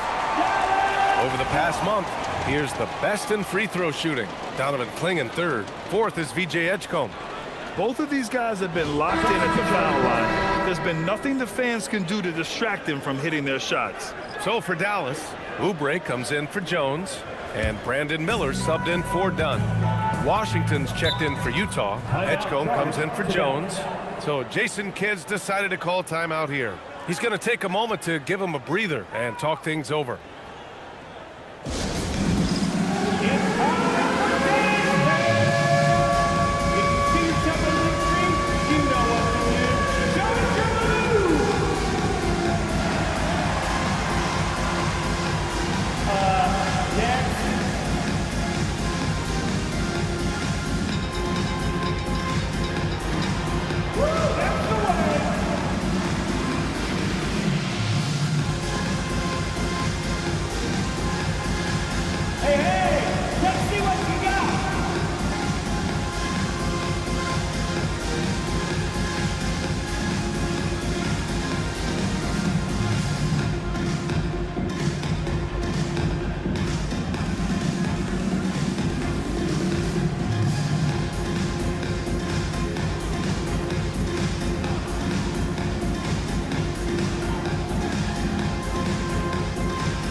Checked in for Ware.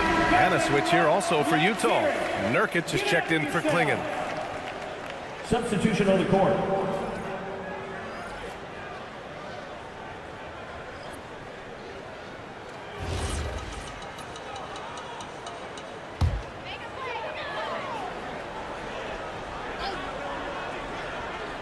Here's Miller. 8 points in his last time out. Pass to Irving. And one key for quality teams in this league, beating the opponents you're supposed to beat. What goes into that, Grant? Well, BA, they call them trap games. An opponent that, on paper, isn't up to your level, especially when they're missing key guys. The thing is, can you find that juice to take care of business? And here's Thompson for 3. It's hauled in by Oubre. Given his range, you'd expect him to capitalize on that opening. Tatum from long range. Again, the miss by Dallas. And the Jazz with possession. They're on an 18-7 run. Pass to Edgecombe. Nurkic, a screen on Miller. The 3 from Edgecombe. And the rebound goes to the Mavericks. And this is the first season matchup for him against this Utah team. And in a series of the half-dots last year, they came out on the losing end. Really looking for some improvement here. Now here's Tatum. 6 on the shot clock. Reese, and the shot is good on the assist by Tatum. Reese has got his second basket on the night. Great timing and coordination. Lays it in coming off that pick. Cunningham passes to Thompson. Releases from 15. Tatum pulls it in. And Tatum's got the ball here for the Dallas Mavericks. Irving finds Tatum. And the officials signal the backcourt violation. Not careful there. And checking out some numbers for Pascal Siakam.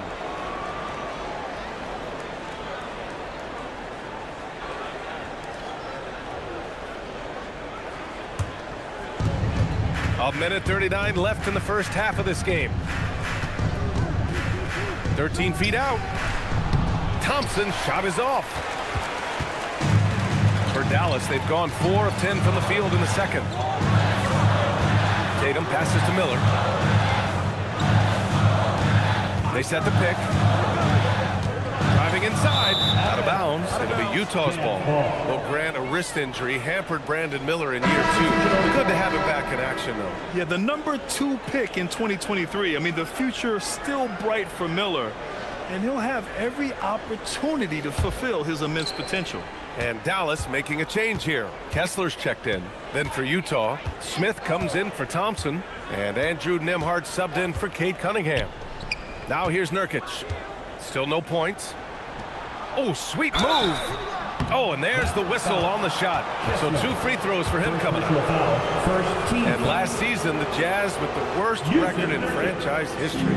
You're losing with a plan, though. Utah, such a smart organization. If you're going to tear it down to the studs, do it in a good draft year.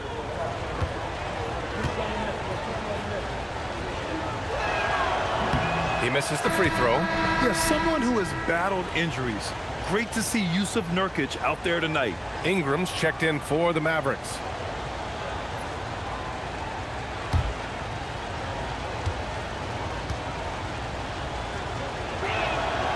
And he misses the second one as well, so 0 for 2 that time. Dallas has gone 1 of 4 from three-point land here in the second. Outside Oubre. Back to Ingram. Here's Kessler. And finished off by Kessler. Inexcusable defense. You can't let Kessler get established inside like this. They're going to turn it over. They couldn't get it inbounds in time.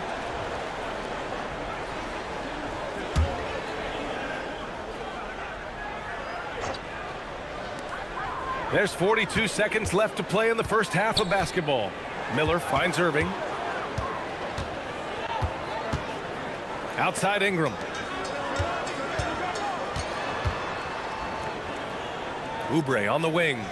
Just 5 on the clock. 11 feet out. Again, the Mavericks good for 2 more. Yeah, their defense is starting to wear down. That's 3 straight buckets at the rim. Here's Edgecombe. In his last outing, 8 points for him.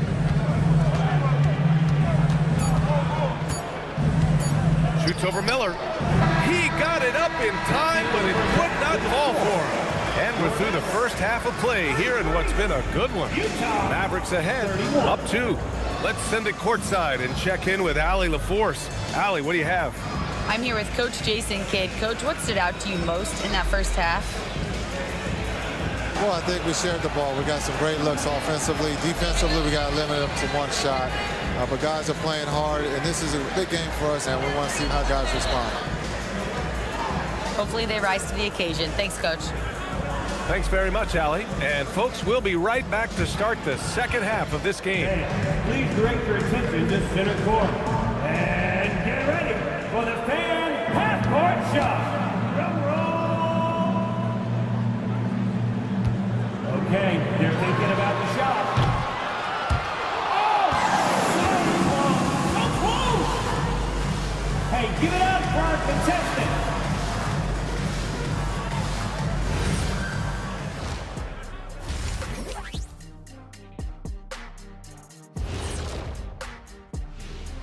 Hello, everybody. Tipping off halftime. Let's start things off with a look at the All-Star voting. I think we have a good idea of who's going to make it. But a couple of bubble dudes who have said they really want this either need to step up or they're getting left out. FOMO is powerful motivation. And now let's discuss that first half. The Mavs in a tight one. Their offense is running like a machine there, Shaq. I mean, they're making calculated decisions, kind of like all of those degrees you have. Calculated degrees, very consistent approach, man. I'm telling you, man, just like you. Yeah, you can't speed them up or slow them down.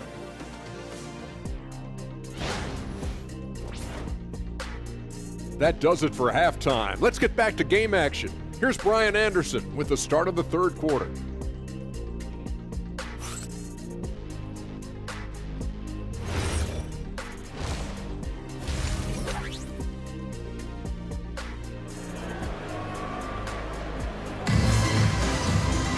We've got second half action for you, and if the next couple of quarters are similar to the first, this one could go down to the last possession.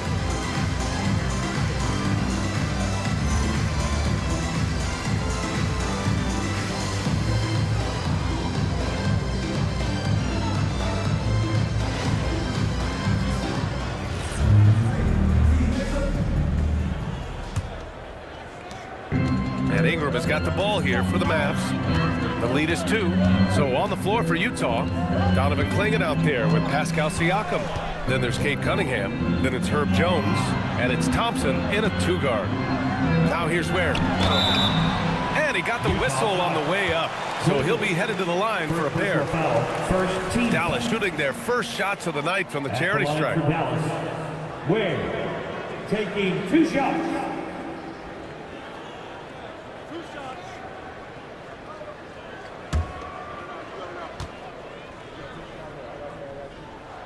And he drops the first.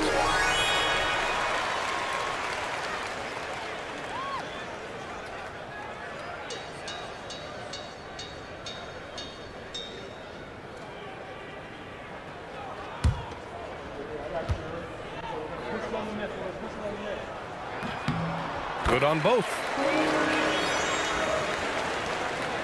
Jazz trail by 4. Thompson outside. Pass to Jones. Siakam outside. Off target from 3-point range. Well, the defense got lucky there. More often than not, he's making that shot. Irving against Cunningham. 6 to shoot. Looking to get it going. And the bucket is good from Irving in deep. Irving's got 10 points. Yeah, when we talk about guards, Kyrie is one of the best at scoring inside. Back to Cunningham. Outside Jones.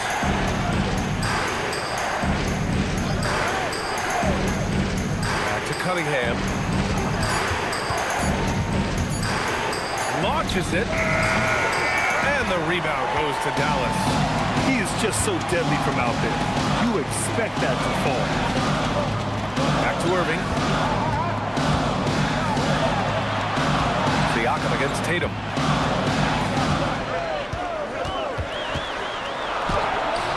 Siakam pulls down the board. Jazz trail by 6. Cunningham outside. Utah moving the ball around. Fires the 3. The rebound by Ware. Ware's got 5 rebounds in the game. Well, halftime is supposed to be for adjustments. I'm sure this isn't what they had in mind. And just terrible defense. I don't know how he missed that shot. Now here's Cunningham. He's got 5.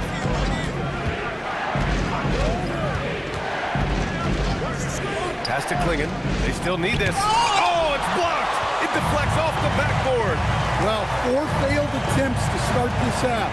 Not what they wanted out of the locker room. Where? That's good. And force feeding the ball inside. I mean, no reason to go away from what's working. Jazz trail by 8. Offensively, it's been a struggle for them. Yeah, they need to string together some shots to have any kind of chance. And so Will Hardy calls the timeout. He's going to gather the troops and talk it over.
checked in for Tatum. Jones comes in for Brandon Ingram. And it's Dunn in for Irving.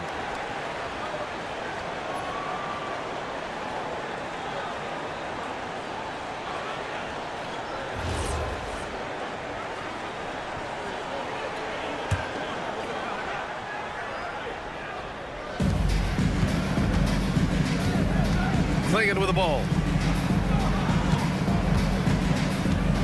Siakam outside.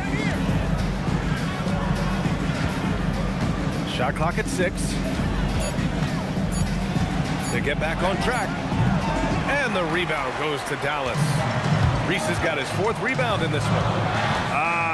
Scoreless in their first 5 attempts since halftime. It's getting ugly. Miller outside. Jones with a screen on Thompson. Back to Jones. Up and in on the layup. And the Mavericks lead by 10. And just executing at a high level. I mean, taking what the defense allows and putting in the work. Yeah, come on. They're just having their way out there and continuing to press the advantage. Now here's Jones. Here's Cunningham. Utah with another miss. Well, he just doesn't have it right now. It's as simple as that. And his team is struggling as a result. Jones misses. And it's Jones with the ball for the Utah Jazz. Searching for that first bucket here in the 3rd. Siakam for 3. They get the rebound. Oh, nice shot by Clingan. Clingan's gotten his 2nd bucket. And this is where you feed the big man Clingan. He knows how to execute from this close. Pass to Ware. Now Miller.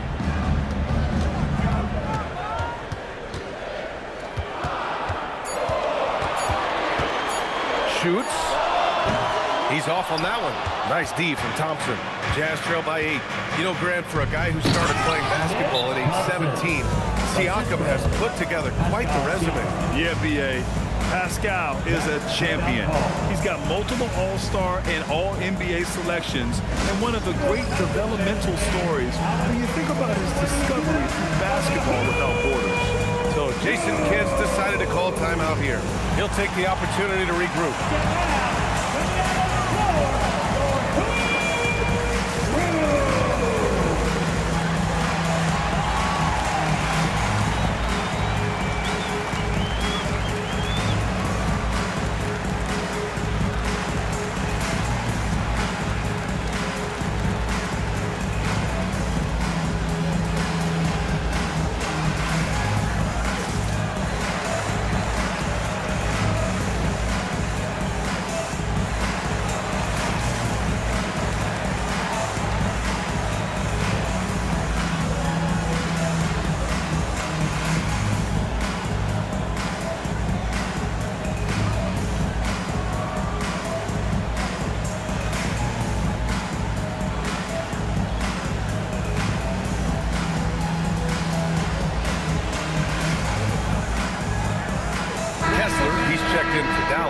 Oubre comes in for Jones.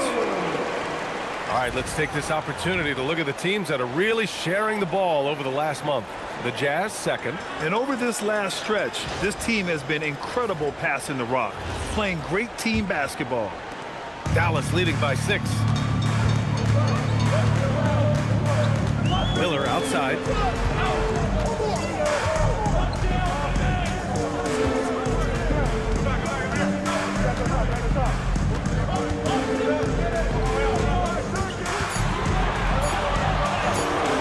Rebounded by Nurkic. Nurkic has got 4 rebounds now. Pass to Edgecombe.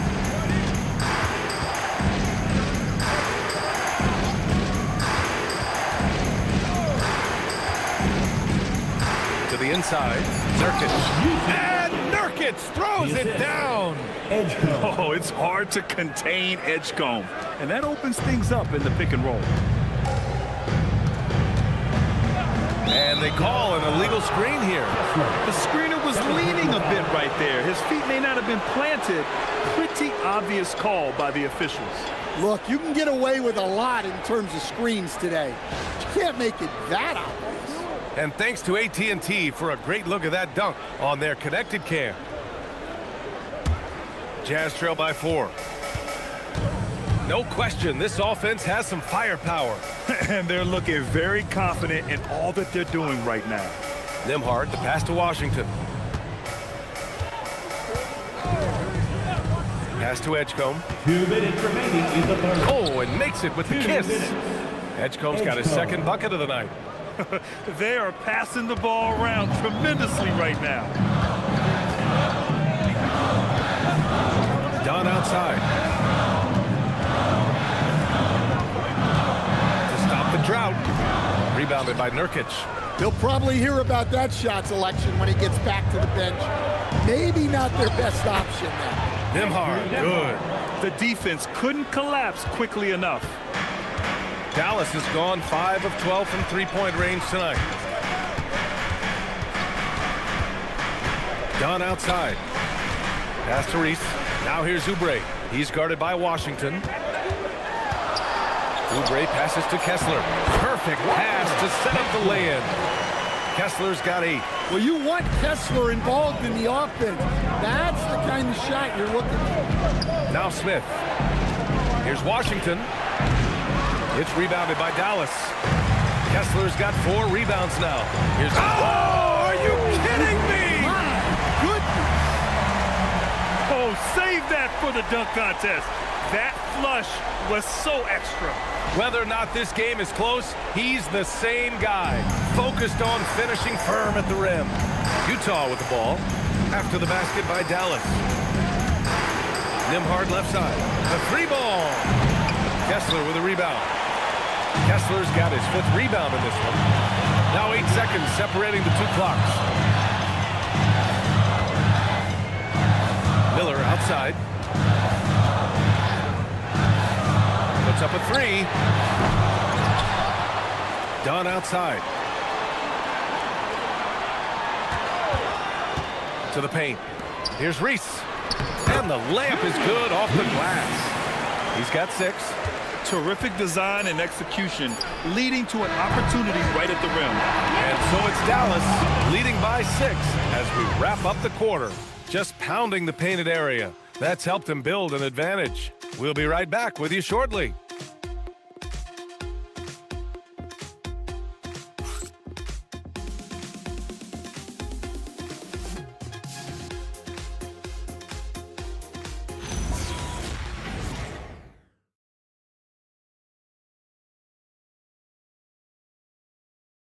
And while we have a chance, let's go to our State Farm assist of the game.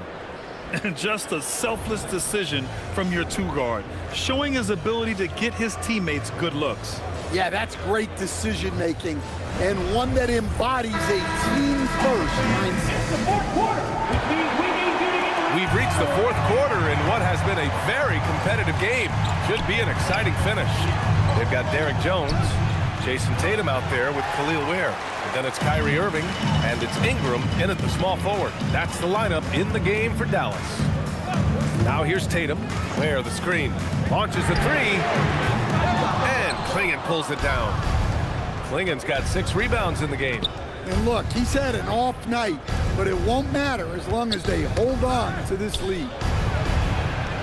Jones comes with a double team. And we're going to have a jump ball. Jump ball call.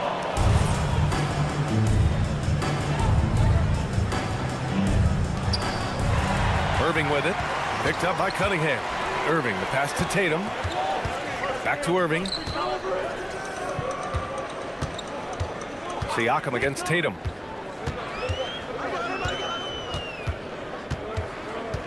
Five on the clock.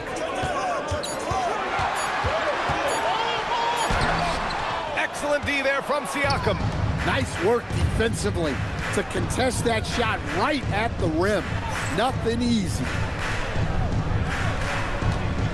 Here's Cunningham. Cunningham going to work inside. Well, to be able to add that move in on the fly, incredible control on display from Cunningham. To the middle. Ooh, anticipated the pass. It's a turnover. Siakam in the post. Pounded by Tatum. And there's Siakam. That one's good. On the assist by Cunningham.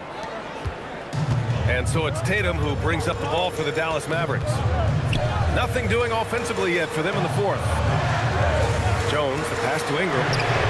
Drills it from deep. Ingram's got himself on the board with a 3 there. Well, that's a huge part of Ingram's game. He can really do damage from the perimeter.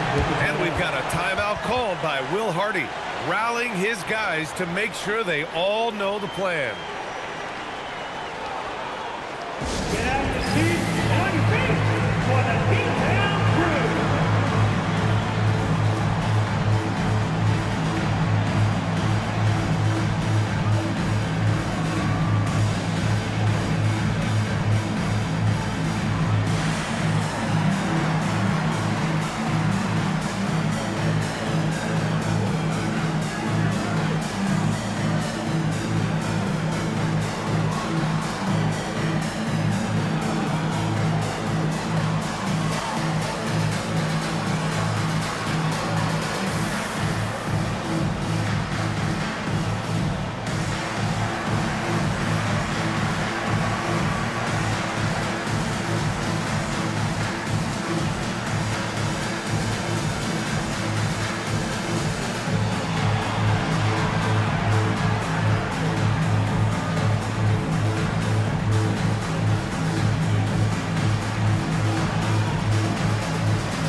Updated from the sideline, Allie LaForce. I was able to listen in on what Will Hardy was going over with his team. He told the guys to stay after it inside. He said our play inside is terrific right now. He said don't lose any of that intensity. Stay strong down there. It's always nice to hear a coach enjoying his team's play. Back to you. Okay, good stuff. Thank you, Allie.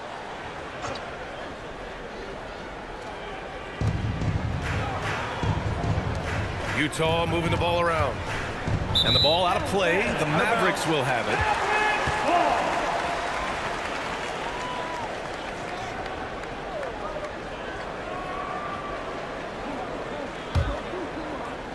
Dallas leading by 5. Outside Irving. Back to Tatum. Oh, it's stolen by Siakam. Pass break Utah. Here's Cunningham. And Cade glides in for the transition finish. Well, look, Cunningham is a dangerous scorer in any situation, but out in space, he's lethal. Jones, the pass to Irving, down low. Jazz trail by 3. Pass to Thompson. The shot's good on the assist by Cunningham. Cunningham's got 3 assists in the game. Man, that's now 10 straight points in the paint. I'm not sure what's happened to their defense. Now here's Irving. Outside Tatum. This one for 3.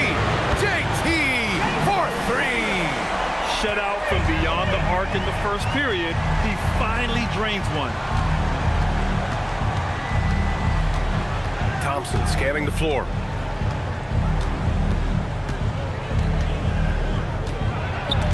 Tatum with a steal. On the wing, Jones. He's covered by Siakam. Talk about taking advantage of the opportunity. How about the anticipation right there that led to the steal? Then he goes straight to the bucket. Turning great defense into great offense. That's the kind of stop you're looking for. Cunningham outside. Thompson with a screen. 5 to shoot. And it's Cunningham missing. Dallas leading by 6. And they're dialed in offensively. Sure are. Staying in attack mode and at the same time playing under control. Jones finds Irving. Over Cunningham. And good. Got the friendly bounce off the right side of the rim. 12 points for Kyrie Irving. And Kyrie loves putting on a show. This is what makes him so much fun to watch. Siakam in the post. Tatum's there. Tatum with a steal. Right side Irving from 8 feet away. And that one's good. And it's a 10-point Dallas lead. Their offense has been unstoppable, just firing on all cylinders. Well, clearly the defense has had no answer for them. Might be time to try something different. Now here's Siakam. And yes, sir. In stride on the lay-in from a sweet assist. That's just a great pass. Excellent vision to see the open spot in the defense and lead him to the score. And we've got a timeout from Jason Kidd. He wants their game plan to be crystal clear at this point.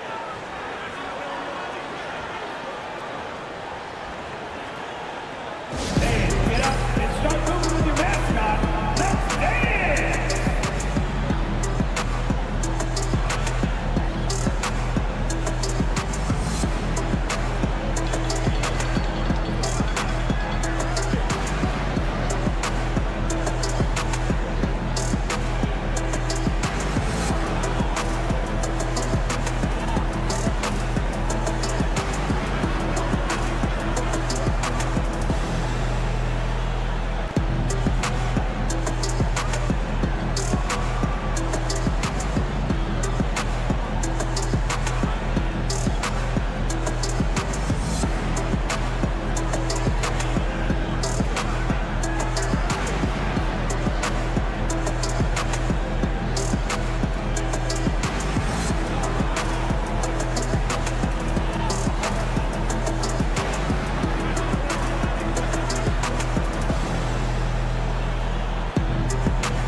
Checked in.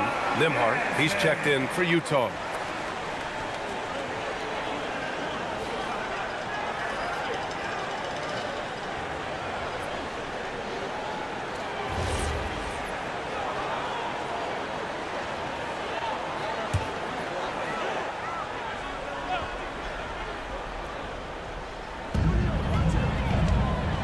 Miller up top. Tatum outside.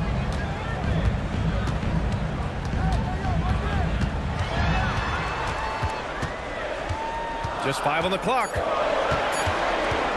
Unloads. Oh, he missed the jumper. Jazz trail by 8. Thompson. And it's in there. And attacking with reckless abandon. Somehow Thompson able to get through. And so Phil Hardy calls for the timeout. He was quite emphatic, demanding the timeout, clearly wanting to address strategy with his team.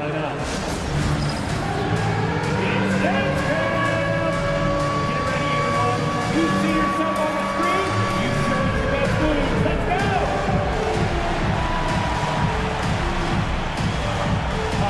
No, thank you.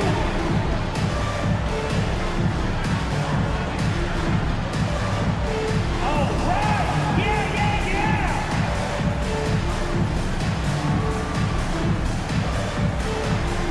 Bring those moves!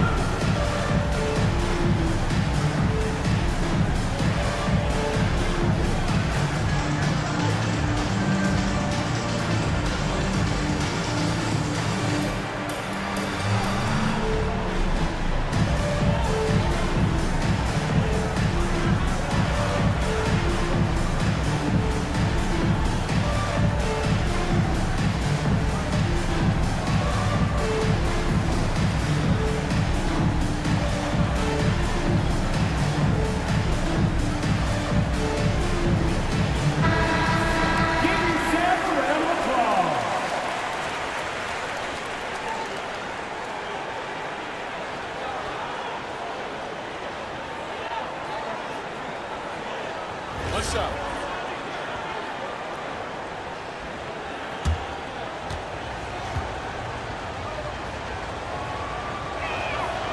Well, make no mistake, this is exactly who they want at the line in this situation. Ware in the post, guarded by Klingon. Oh, he can't jam it home! 2 minutes remaining in the game. Siakam against Tatum. Nembhard outside. Here's Jones. Tries it from 16. Rebounded by Miller. Dallas leading by 5.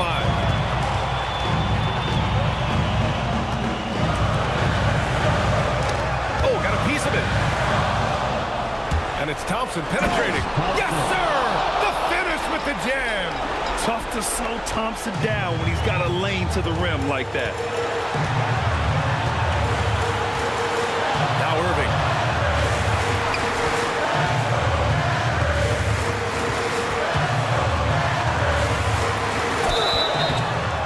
And he's basically automatic from here, and that's not an accident. No doubt, Kyrie still puts in work at the line. Now at the line for your Mavericks, Kyrie Irving, taking 2 shots.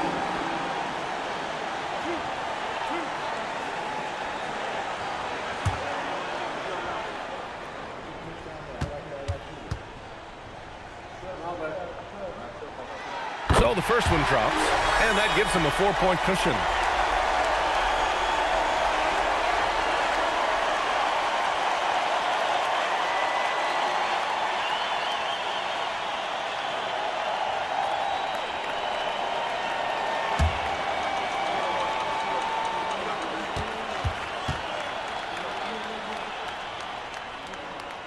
And he hits both free throws here, and it's a 5-point game.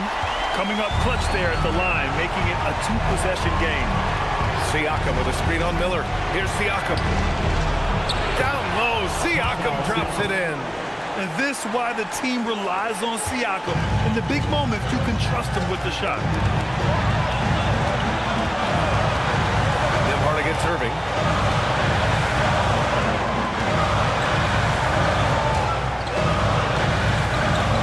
Clock at 6. Nembhard there for the rebound.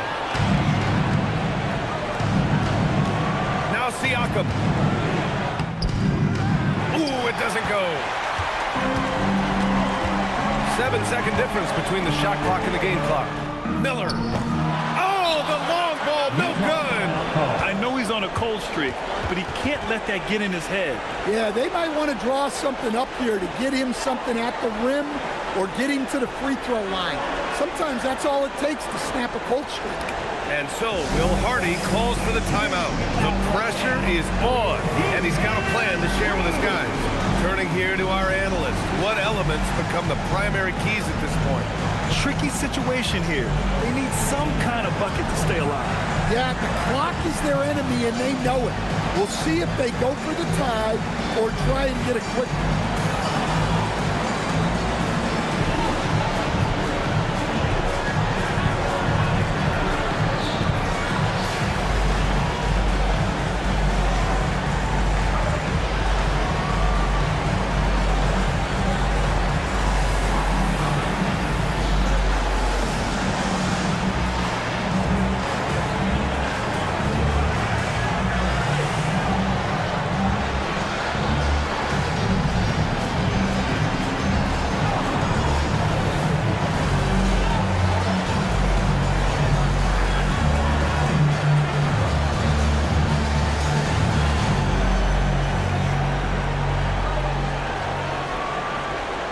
Cunningham's checked in for Utah.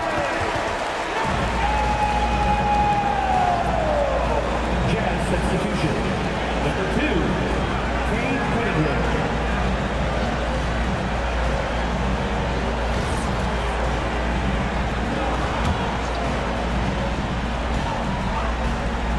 We've got 22 seconds left in the fourth. You expect he's going to find a way to pull through in the clutch. And so Jason Kidd calls for the timeout. There is a lot on the line, and he is determined to make sure everyone's on the same page.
Looking around.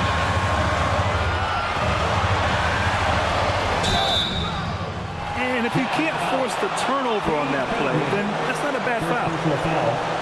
Second team foul. At the line for Dallas, Kyrie Irving. 2 shots.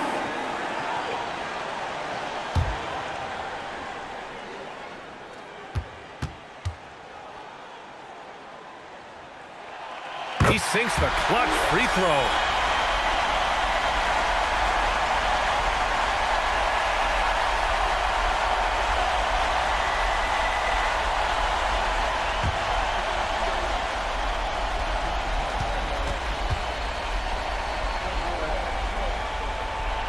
Second one is good, getting both at the line.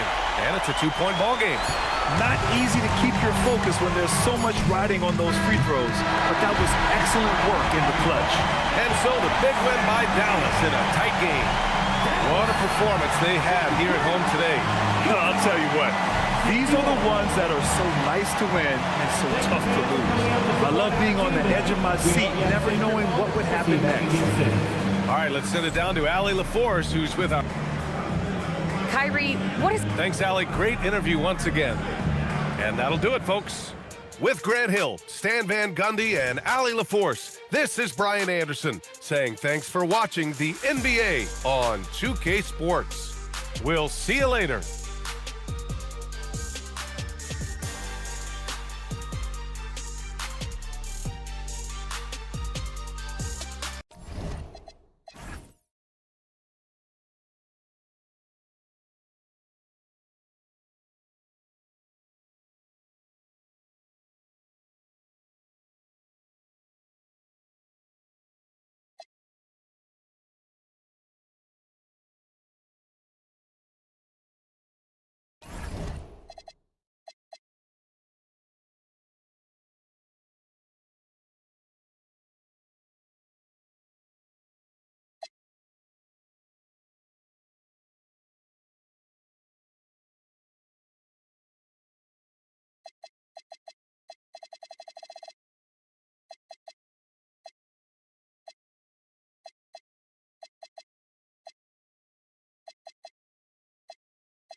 Welcome to the NBA on 2K. So, Richard, one of the focus...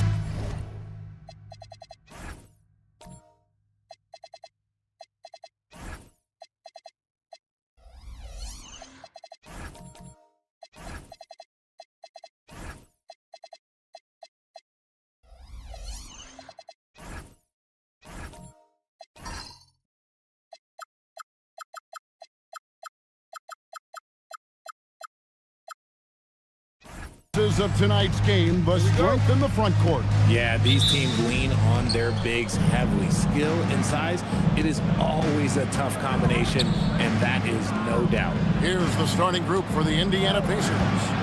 Johnson is out there with Jimmy Butler. Then it's Harden. Then it's Nesmith. And it's Jokic in at the pivot spot, manning the middle. 5 to shoot.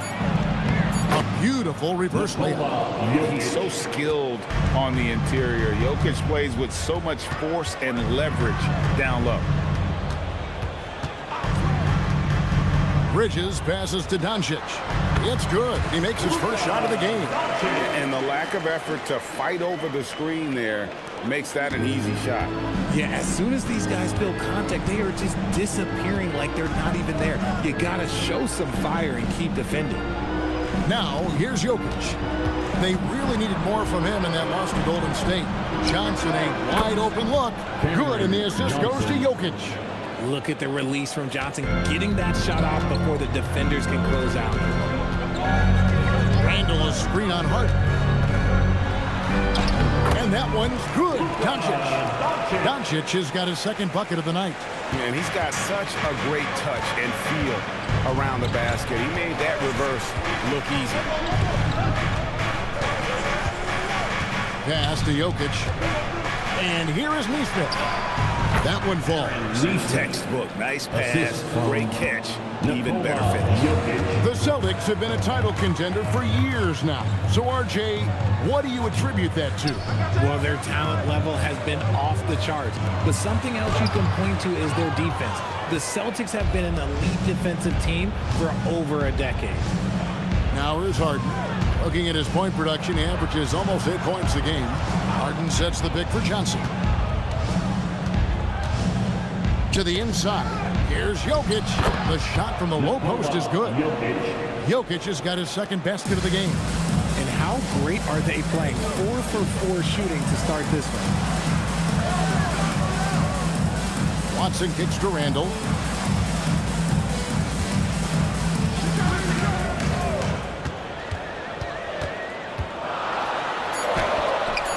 That one drops for him. How about 3 of 4 from the floor to start? That's always a good sign.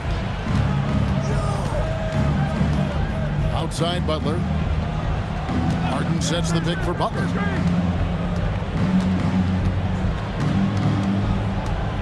Pass to Jokic.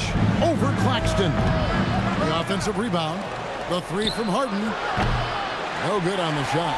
And even against defense as tight as that, you almost expect him to still bury those. Bridges outside. Here's Randall. Over Butler. And he sinks that one in the back of the rim on the way in.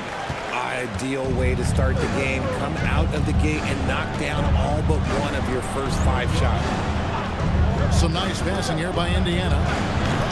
Nesmith can't get it to go. Boston trailing. Doncic with it. And it's Harden picking him up. And Claxton throws it down. And the pass there floated it up to the precise spot it needed to be. And no messing around on the finish. He powers it through. Now here's Johnson. And here's the fast break. Watson leading the way. The shot's good on the assist by Doncic. And they're passing the ball very crisply here. Pacers trail by 3. Now let's take a minute to talk to Allie LaForce courtside. Allie. I caught up with Coach Joe Mazzulla. I asked him the obvious. Is there anything you can do to slow down Jokic?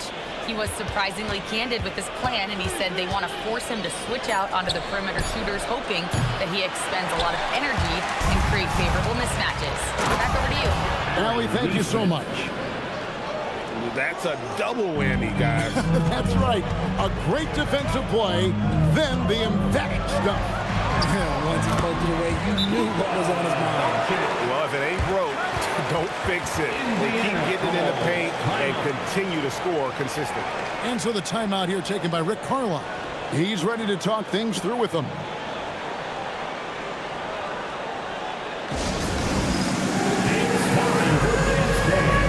you see yourself on the big screen, then you know what to do. Show us your moves.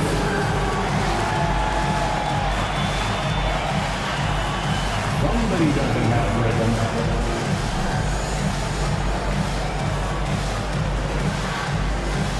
Get down.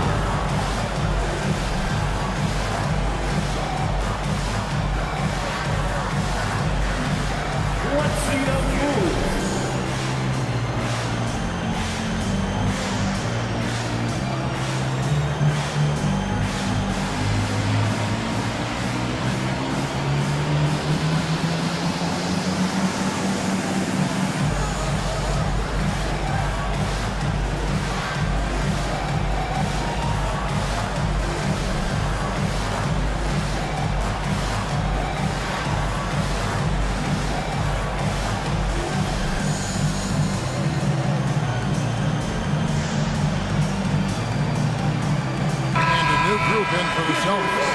Green is checked in for Nicholas Claxton. Benedict Mathurin comes in for Peyton Watson. Smart's checked in for Bridges. And it's Jose Alvarado in for Doncic.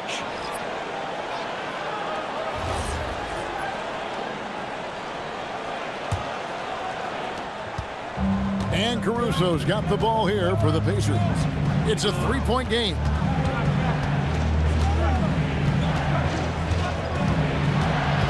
To Williams. In the corner, Kamara with it. 6 on the shot clock.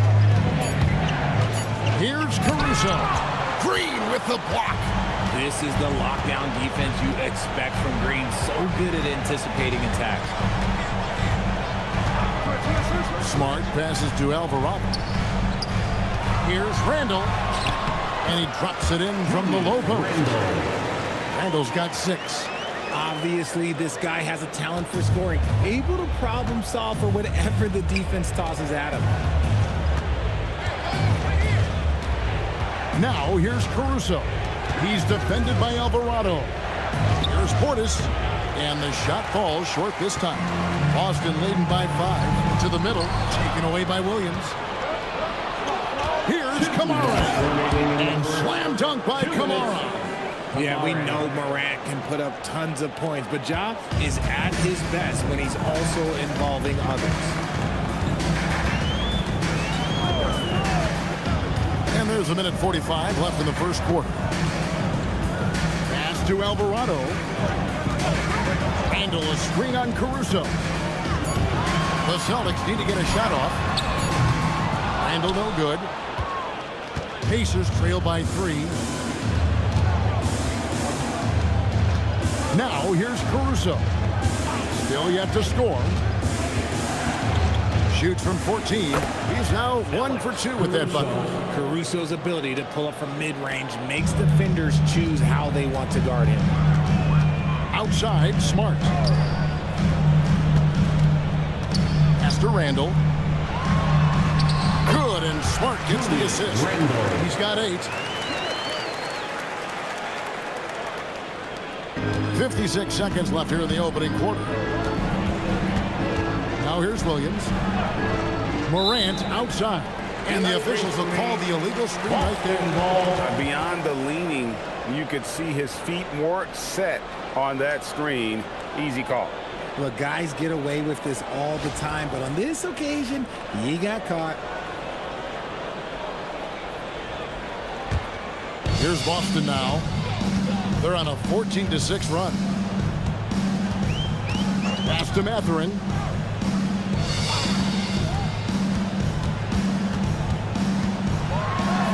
Randall outside.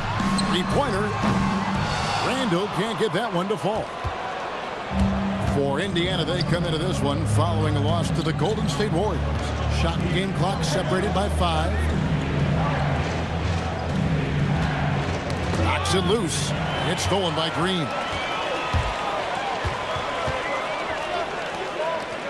Mathurin passes to Randall. Good if it goes. And the last shot at the buzzer doesn't go in for him. Julius Randle getting it done for the Celtics. He notched 8 points in the quarter and has that terrific basketball instinct on display. We'll take a quick break and then back to the action here.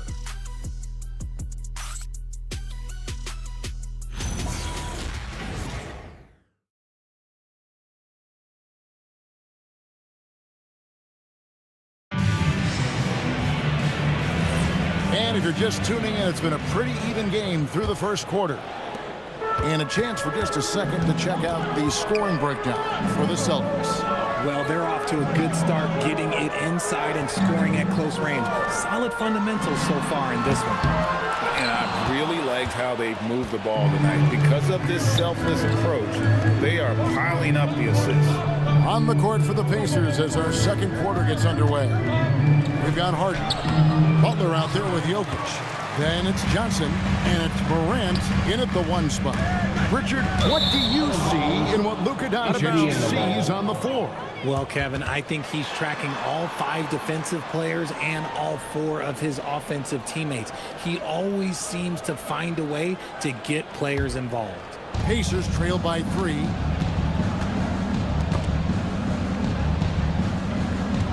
Morant sets a screen for Johnson. Fires for 3.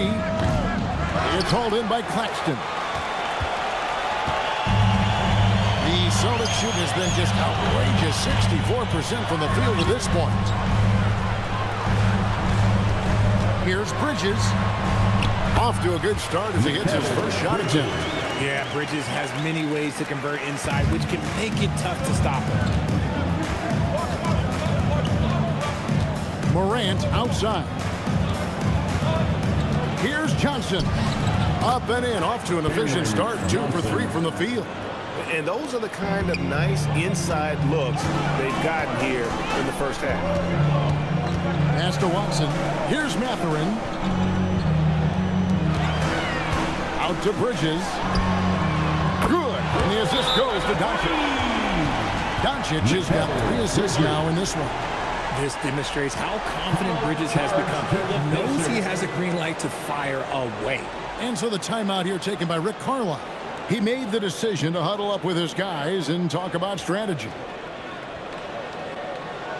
And please give a round of applause for your dance team.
While there's a break in the action, let's take a look at the players who had the most steals in the league last season.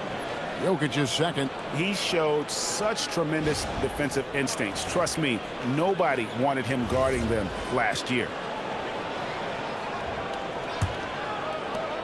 Pacers trail by 6.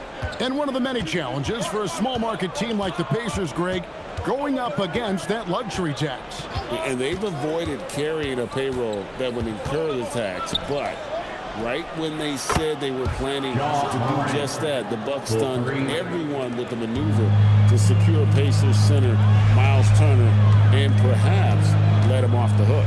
Right now, let's take a moment here to catch up with Allie LaForce on the sidelines. Hey, John Morant able to fly with the best, but he said, sometimes I get knocked out of the air and hit the floor. After the game, you may feel that, so I just pick and choose, man. Hey, 2 points is 2 points. I get it done. That's all that matters. Back to you guys. He can still get up. Allie LaForce with that report. Great job as always, Allie. Thanks. Boston leading by 3.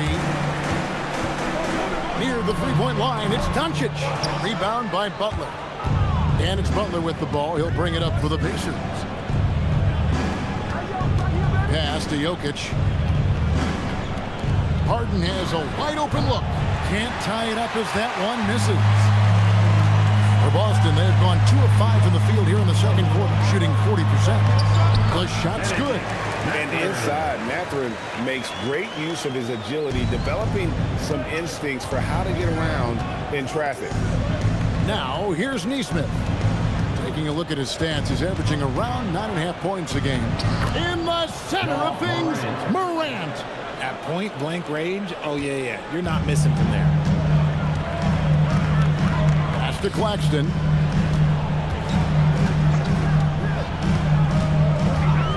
And here is Bridges. From the arc. Jokic traps the miss.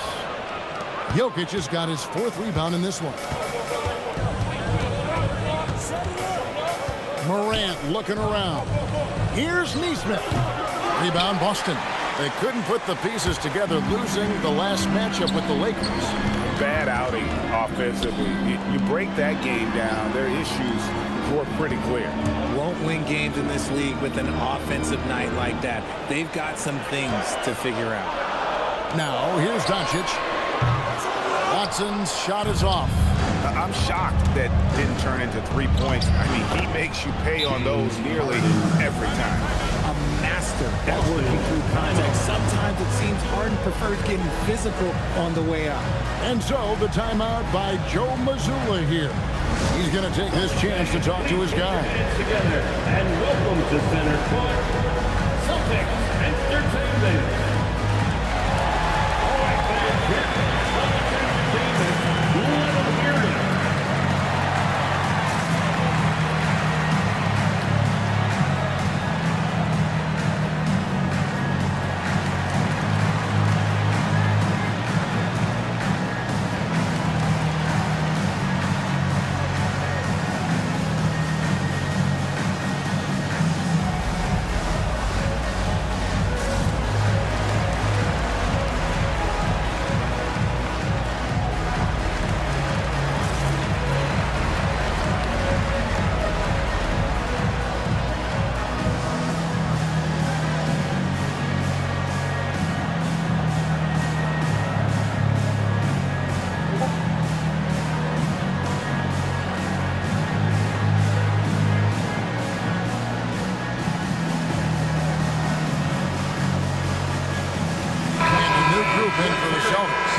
Draymond Green, he's checked in for Nicholas Claxton. Randall comes in for Peyton Watson. Marcus Smart's checked in for Benedict Mathurin. And it's Jose Alvarado in for Luka Doncic. So an entirely new group in now for Indiana. Portis, he's checked in for Jokic. Williams comes in for Butler. Toumani Camara, he's checked in for Aaron Nesmith. And it's Alex Caruso in for James Harden. Here's Alvarado. Still scoreless. Pass to Randall. Clock at 4. And Randall throws it down. Not enough defense there. Allowing Randall to get that close is a recipe for disaster. Caruso, the pass to Portis. Inside, stolen by Smart. Randall surveying the D. And again, it's Boston converted. And Greg is a former point guard in this league. Give us your top 4 generals of all time. The guys that could direct the floor and could control a game. Wow. If we're talking traditional point guards, I got to go Magic. Isaiah, CP3's in that conversation. Jason Kidd. But I've got a separate list for that hybrid point guard, right? Which that includes guys like Steph and Iverson, West, and the great Oscar Robertson. Here's Smart. Following the basket by John Morant. Smart dishes to Green. And the whistle blows. It's going to be on John Morant. That's his first foul. The Pacers making a switch here. Johnson's checked in. Substitution, number 25, Cameron Johnson. 2 minutes Up to the right wing. in the first half. 2 minutes. 6 to shoot. Green with a screen on Williams. Randall. Williams with the block. The reach of Williams is outstanding. He uses it to perfection to deny shooters. Back to Johnson. Knocked away. Stolen by Smart. It's 3-on-3 on the fast break. Here's Randall. Good, and Smart gets the assist. Randall's got 6 points in the quarter. He has been a key factor for them offensively, scoring with consistency. Portis in the post, guarded by Green. That's in, and the Celtic lead is cut down to 3 points. Nice bucket there from Portis. Austin's gotten into trouble with the 3 ball in the second quarter, only hitting 1 of 5 attempts. Here's Randall. It's rebounded by Portis. Something that's kept this game close is the fact that the rebound stats for both teams are almost identical. Bounce pass, Kamara. The 3 from Johnson. And Boston with the rebound. This game against Indiana, the first time they met this year. And they really took care of business against this group last year, winning the season series. Now here's Green, still without a basket. Here's Randall. Here's Smart. Krills the three-pointer. And it's big when Smart is hitting from deep. Really helps open up this offense. Caruso looking for an opening.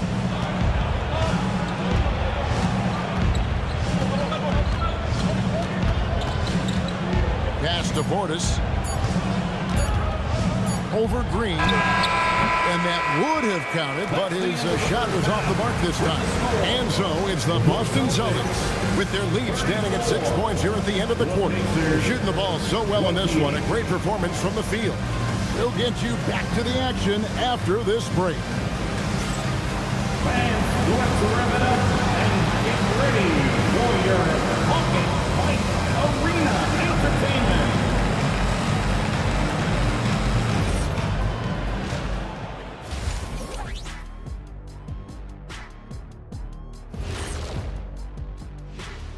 Welcome to halftime, and after 2 quarters played, some ground to make up for the Indiana Pacers. Chucking up all those threes is clearly not working for them. They need to balance their attack. Yeah, you want to put your players in a position to succeed, and I don't see that in the first half. And now that we have some time, let's see how the All-Star voting is shaping up. Everyone we're talking about right now is deserving, except one. I'm not going to say who. Oh, come on. You can't leave us hanging. That's exactly what I'm doing. Thanks for spending halftime with us. Time to get it back out to Kevin Harlan for the start of the third quarter.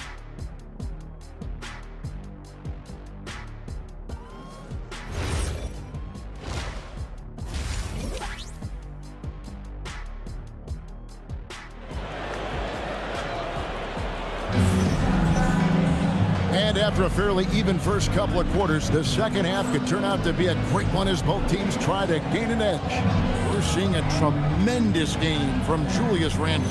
Man, he's been running wild on them through that first half. Absolute dynamite on offense. If they don't change their approach in the second half, let's just say his success will continue.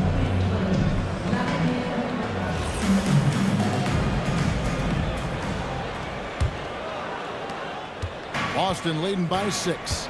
And defensively, man, the Celtics sure switch a lot. Yeah, that strategy is the norm in the NBA. They have versatile defenders that do it, though, and it's still a big part of how they stifle their opponent's three-point shooting. They've got Julius Randle. Bridges out there with Doncic. Then there's Nicholas Claxton. And it's Watson in at the small forward position. Claxton's in the game for the Celtics. And so it's Doncic with it. He brings it up for Boston.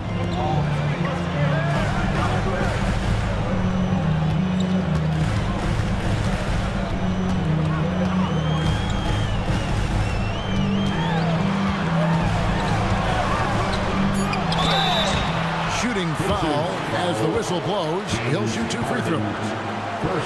And as the days and months go by, Greg, it still may take us some time to get over the shock of last season's trade of Luka Doncic. And we know the question marks as far as conditioning and defense that led to it, but hard to bet against a talent of his caliber.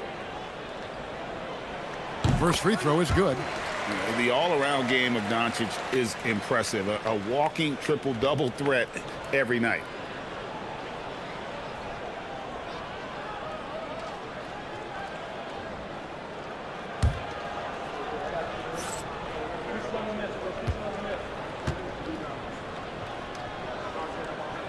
All free throws good from Doncic.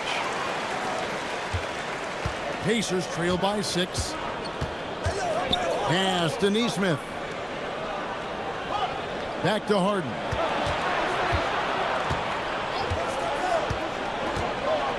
Jokic with a screen on Doncic. Harden's shot is off. No clue how he misfired on that shot. You don't see that from him very often. Bounce pass, Claxton. Here's Randall. And it's Jokic with the rebound. Jokic has got his 7th rebound here tonight. Butler passes to Nesmith. Harden outside. Indiana moving the ball over. Out left to the wing. Nesmith can't get it to go. Boston leading by 6. Pass to Claxton. Randall down low. Nesmith covering. Again, the miss by the Celtics. Not an ideal start to the second half for them. 0 for 3. Here's Butler. The rebound by the Celtics. Claxton's got his 5th rebound in this one. Rough start to the second half for them. Only getting one of the past 4 shots to fall. Right now, let's take a second to catch up with Allie LaForce on the sideline. Thanks, Kevin. The Pacers are all about winning. And Coach Rick Carlisle said, our young players are having to earn their way. They're not being given anything. It's the only way to do things, in my opinion. If you want to build championship habits, you got to do it on a merit-based, accountability type of basis. Guys? Okay, Allie, we thank you for the report. Now, here's Watson. Out to Bridges from outside the arc. Jimmy Butler comes up with the rebound. He's been off. Still, they're up, so not all is lost. And so now a timeout called by Rick Carlisle. Looking for a breather and maybe adjusting a thing or two. All right, Celtics fans, give it up for Celtics Entertainment.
Mathurin, he's checked in for Boston. And a change for the Pacers. Ja Morant, he's checked in for Johnson.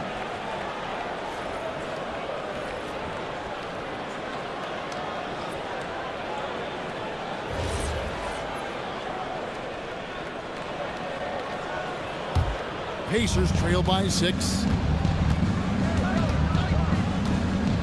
And here's Morant. He's got 7. Jokic high post. Can they get it? Clock at 6. Butler on the way. By Doncic. And it's Butler missing. Boston leading by 6. Down low. Here's Mathurin. That's good, and the assist goes to Watson. Matherin's got his second bucket. And when Matherin takes it inside, good things happen. Ben, a physical guard who can use that athleticism. They set the pick. Butler passes to Neesmith. Now here's Morant for three. Nailed from three-point land. Morant's got 10 points in the game. And so it's Doncic with it. He brings it up for the Boston Celtics. Since halftime, they've only allowed 5 points. Now, here's Doncic. He's got 8. Three-pointer. Harden grabs the miss. And the great shooters know when they've got enough opening to go for the three. I didn't think it was a bad choice on that possession. Just watch James Harden. It's beautiful. He plays at his own pace. He reads the floor as well as anybody in the game. Here is Watson. Jimmy Butler making his last shot. For three. Jokic grabs the miss. Jokic has got 9 rebounds in the game. Getting it done. Outside Butler for the tie. And the basket is good. The call goes his way, and we could be looking at a three-point play. First team foul. And a closer look here at the hustle stats for the Celtics. Great heads-up defensive play tonight, creating offensive opportunities for themselves by forcing deflections. And also, guys, they've been showing how dangerous they are in the open floor. When they see a chance to get easy points, boy, they just jump at it. Looking at who's out there now for the Celtics. Green is checked in for Nicholas Claxton. Smart comes in for Randall. And it's Jose Alvarado in for Doncic. Right, we see a lot of change in the NBA, but Nikola Jokic always seems to stay in the MVP conversation. And not just in it, at the top of it.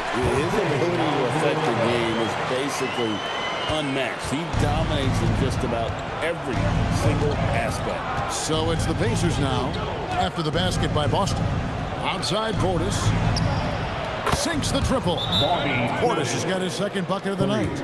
The way he can elevate over a defender from deep, very tough to contain outside the arc. And so the timeout by Joe Mazzulla here. He's going to make some adjustments to the game plan. Everyone, come on, make some noise.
Williams is checked in for Nikola Jokic. With this chance, let's show you the league's most intimidating shot blocking defenses from last season.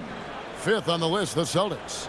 They were intimidating at the defensive end. Blocking shots, changing shots. You had to fight them for every bucket last year. Boston trailing. And to the sideline we go. Let's catch you up on the story about Cam Johnson. Allie, what's his status? Hey guys, I chatted briefly with the head athletic trainer for the Pacers. We do now know that the ankle is twisted. He's trying to walk it off, but we have no further information at this time. As we get into the season, injuries becoming more common. In this case, he's been given the green light to keep playing. He'll just have to be more careful moving forward, guys. Thanks, Allie. We appreciate the update. Yeah, there's a lot of anticipation around this, as always, when dealing with injuries. Now here's Smart, following the miss by Robert Williams. And it's Alvarado missing. Morant outside. Over in the corner, Caruso. That three off the mark.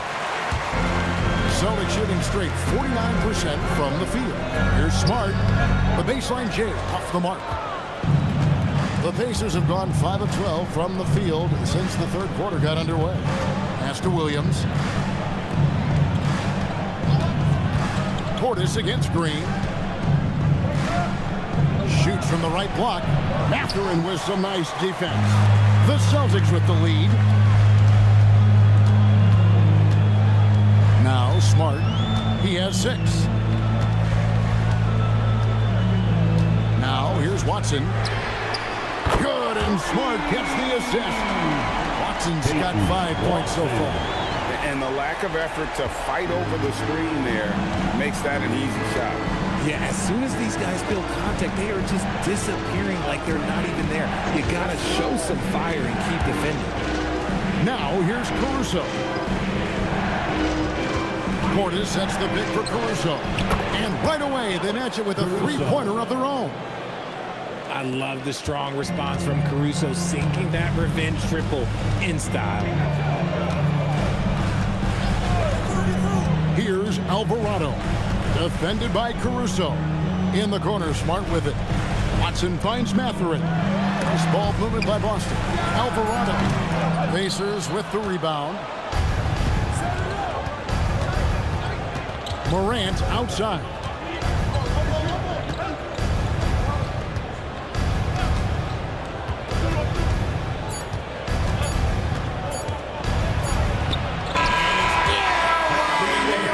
Buzzer beater. One eye on the rim, one eye on the clock. Nice job. He didn't even look worried about the time on the clock. Nice way to end a quarter. Tie game in Boston. And do not go away, as we'll be back in just a few moments with the start of our fourth quarter coming up next.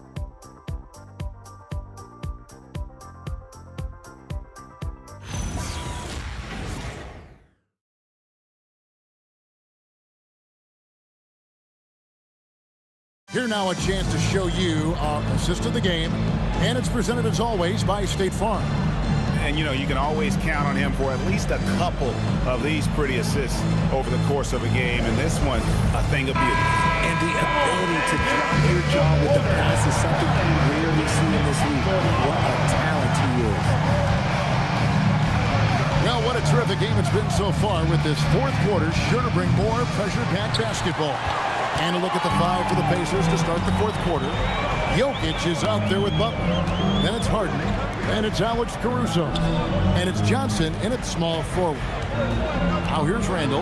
No one near Doncic as he lets it fly. That's in, coming off an assist from Randall. Defensively, they just look out of sync, not closing out on the threes in time.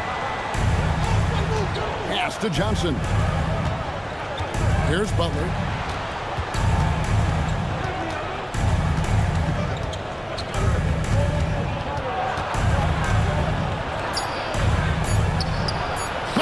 The bucket down low.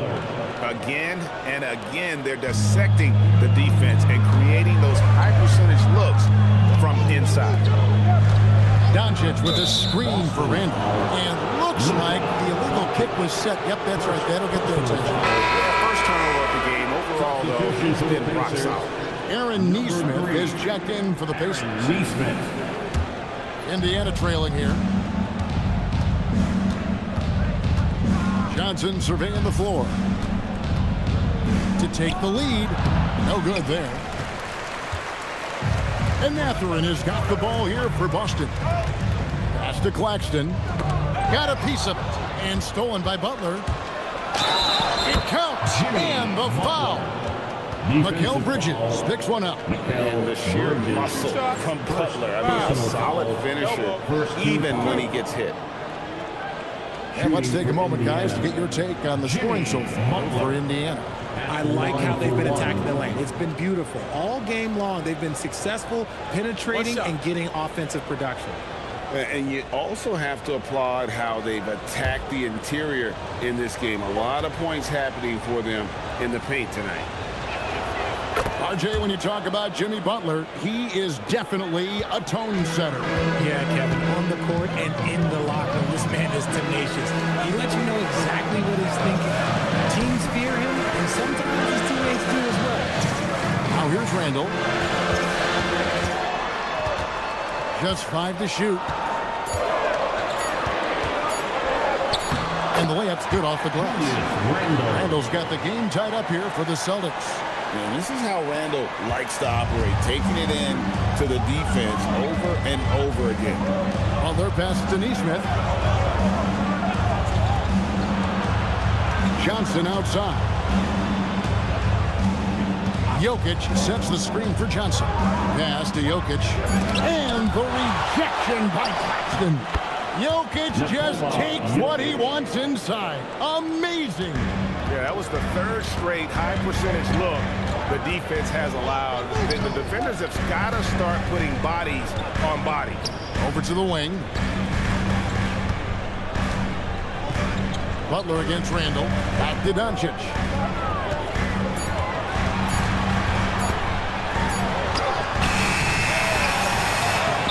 Good defense by Jokic. That's the kind of D you need when he's got the ball near the hoop. They were all over. It really seems like everyone in the league can elevate these days, and Johnson, well, he's no exception. Now, here's Doncic. Pass to Claxton. And we're about 3.5 minutes into the fourth quarter. Here's Randall. 2 free throws coming up, and they call the shooting foul. It's on Jimmy Butler. And Randall's never been one to back down from physical play inside, and he's not going to start now. Julius Randle at the line for 2 shots.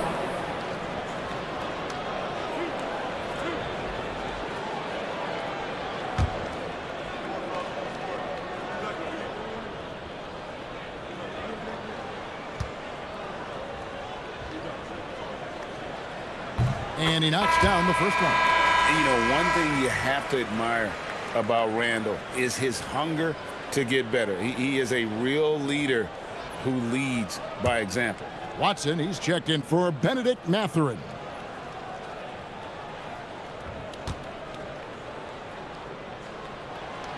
He makes 1 of 2 that time. And Jimmy Butler is what some might call an old school kind of player.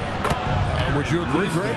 Yeah, I mean, he's all toughness, grit, and basketball IQ. A tone setter at the defensive end who plays unselfishly. The guy is all about winning. Here's Bridges following the score by Indiana. Bridges isn't the biggest guy, but he is a fighter. Personal foul, second team foul. At the line for 2, Mikal Bridges.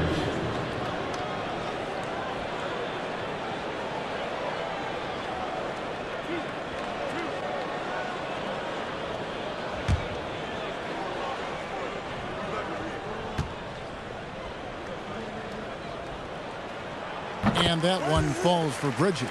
Since being given more responsibility, Bridges has really blossomed and wants to continue getting better.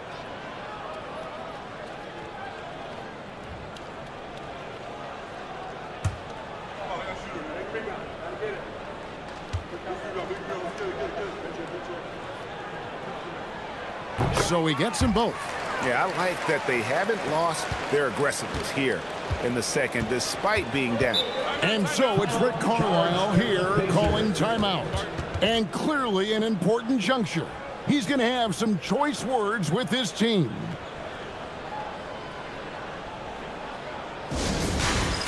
All right, fans, dance time.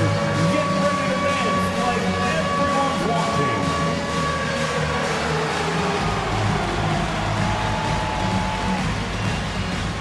No!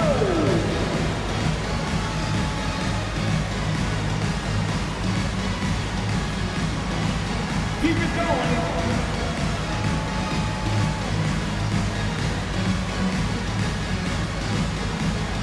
Let's see what you got.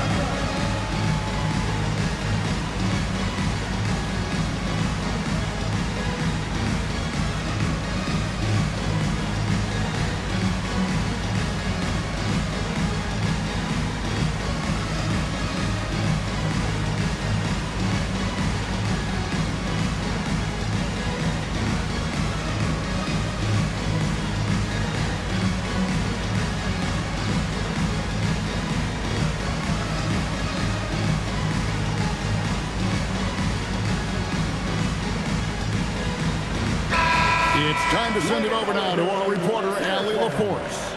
Hey guys, during that last break, I heard Rick Carlisle as he talked with the team, and he encouraged them to stay focused and not get complacent, saying we've worked too hard to get this lead and we're not going to give it up now. Stay connected, play smart, let's get this win.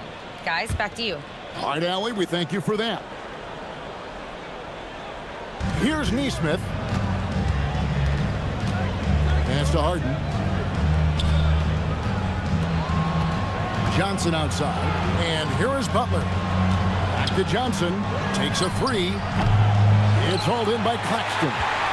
Celtics trail by 3. Doncic kicks to Watson. Randall outside. Count it. Randall's got 5 points now in the quarter. You know, they like Randall to be an offensive presence in the paint. They want him to be an option on every possession. Jokic passes to Neesmith. Jokic finds Neesmith. Clock is at 3. Indiana needs to get a shot off. And it's Butler missing. The Celtics have gone 3 of 5 here in the fourth quarter. Pretty good numbers coming out of the break. Johnson outside. Doncic with the steal. Randall buries the deep ball. He's finally getting a chance to show his range. I know he wishes he would have found his shot in the first half. Now Johnson from deep. The 3 goes down. And an eye for an eye. Both teams working to stretch the floor. This is today's NBA. Hey, we see this kind of exchange more often than not. Now here's Randall.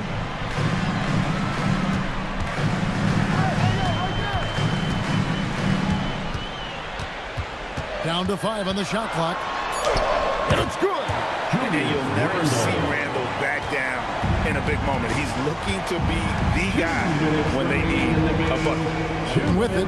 Guarded by Doncic. Shoots. Does not go. And so it's Randall bringing it up now for Boston. It's a 1-point game. Down he goes for 3. They needed that from Bridges, and he delivered. Indiana's gotten just 1 of 4 3-pointers to go down for them here in the fourth. Harden outside. Butler sets a screen for Harden. And the 3 misses. It's kind of a Hail Mary there. That's the mark of desperation. Doncic outside. And he does not hit. And I thought that was going to drop. It looked good from here. Out of bounds, Boston takes possession. The Pacers making a switch. Morant's checked in. Here's Doncic. And here's Boston. They're on a 13-5 run. And 1:01 left in the fourth. Bridges deciding where to go with it. Shot clock at 6. Count it! How clutch is that from Bridges coming through at a huge moment? And Rick Carlisle decides to call timeout. And he knows there's no room for mistakes and wants everyone on the same page.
James Harden's checked in for Morant.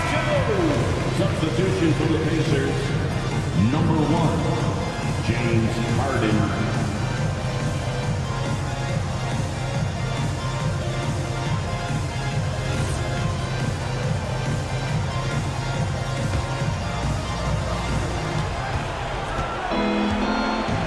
Butler with the ball.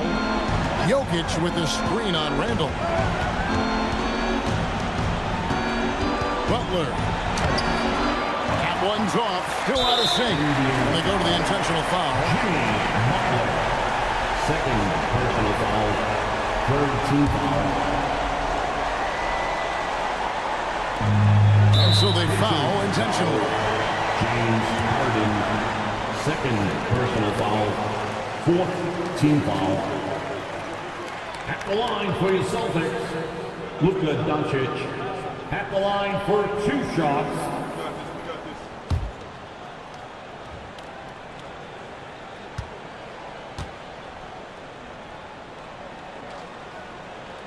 Good on the first, and that makes it a 7-point lead.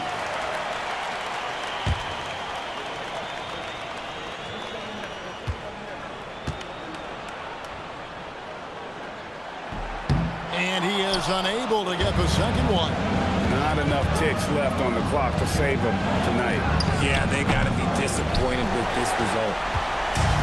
It's the Celtics ball.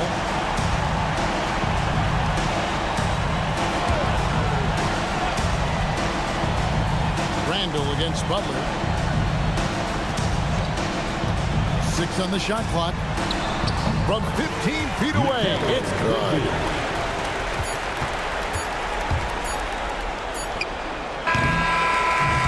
It's the Celtics picking up the win. Even early on in this one, it seemed like they were happy to be playing at home tonight. And it makes a big difference. Once they started to really play in rhythm, you never felt like they had any doubts as to whether or not they were going to win. Oh, we've got a moment now. Let's go courtside to Allie LaForce. Allie. Thanks so much. I'm here with Luka. And Luka, you got a tough win tonight. What are your initial thoughts on the performance? You know, we got to win against team that is very competitive. You know, they go hard no matter what. You know, they're a great team. And, you know, I'm just glad we got to win. We got to keep going like that. Victory tastes a little sweeter against an opponent like that. Thanks, Luka. Great job. Thanks for that, Allie. Thank you for joining us. That'll do it for now. With Richard Jefferson and Greg Anthony, and along with Allie LaForce on the sideline, I'm Kevin Harlan. Thank you for watching tonight's NBA coverage. And as we leave you, let's take a look at our player of the game, Julius Randle.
Tropa, gamit ka smoke, tropa.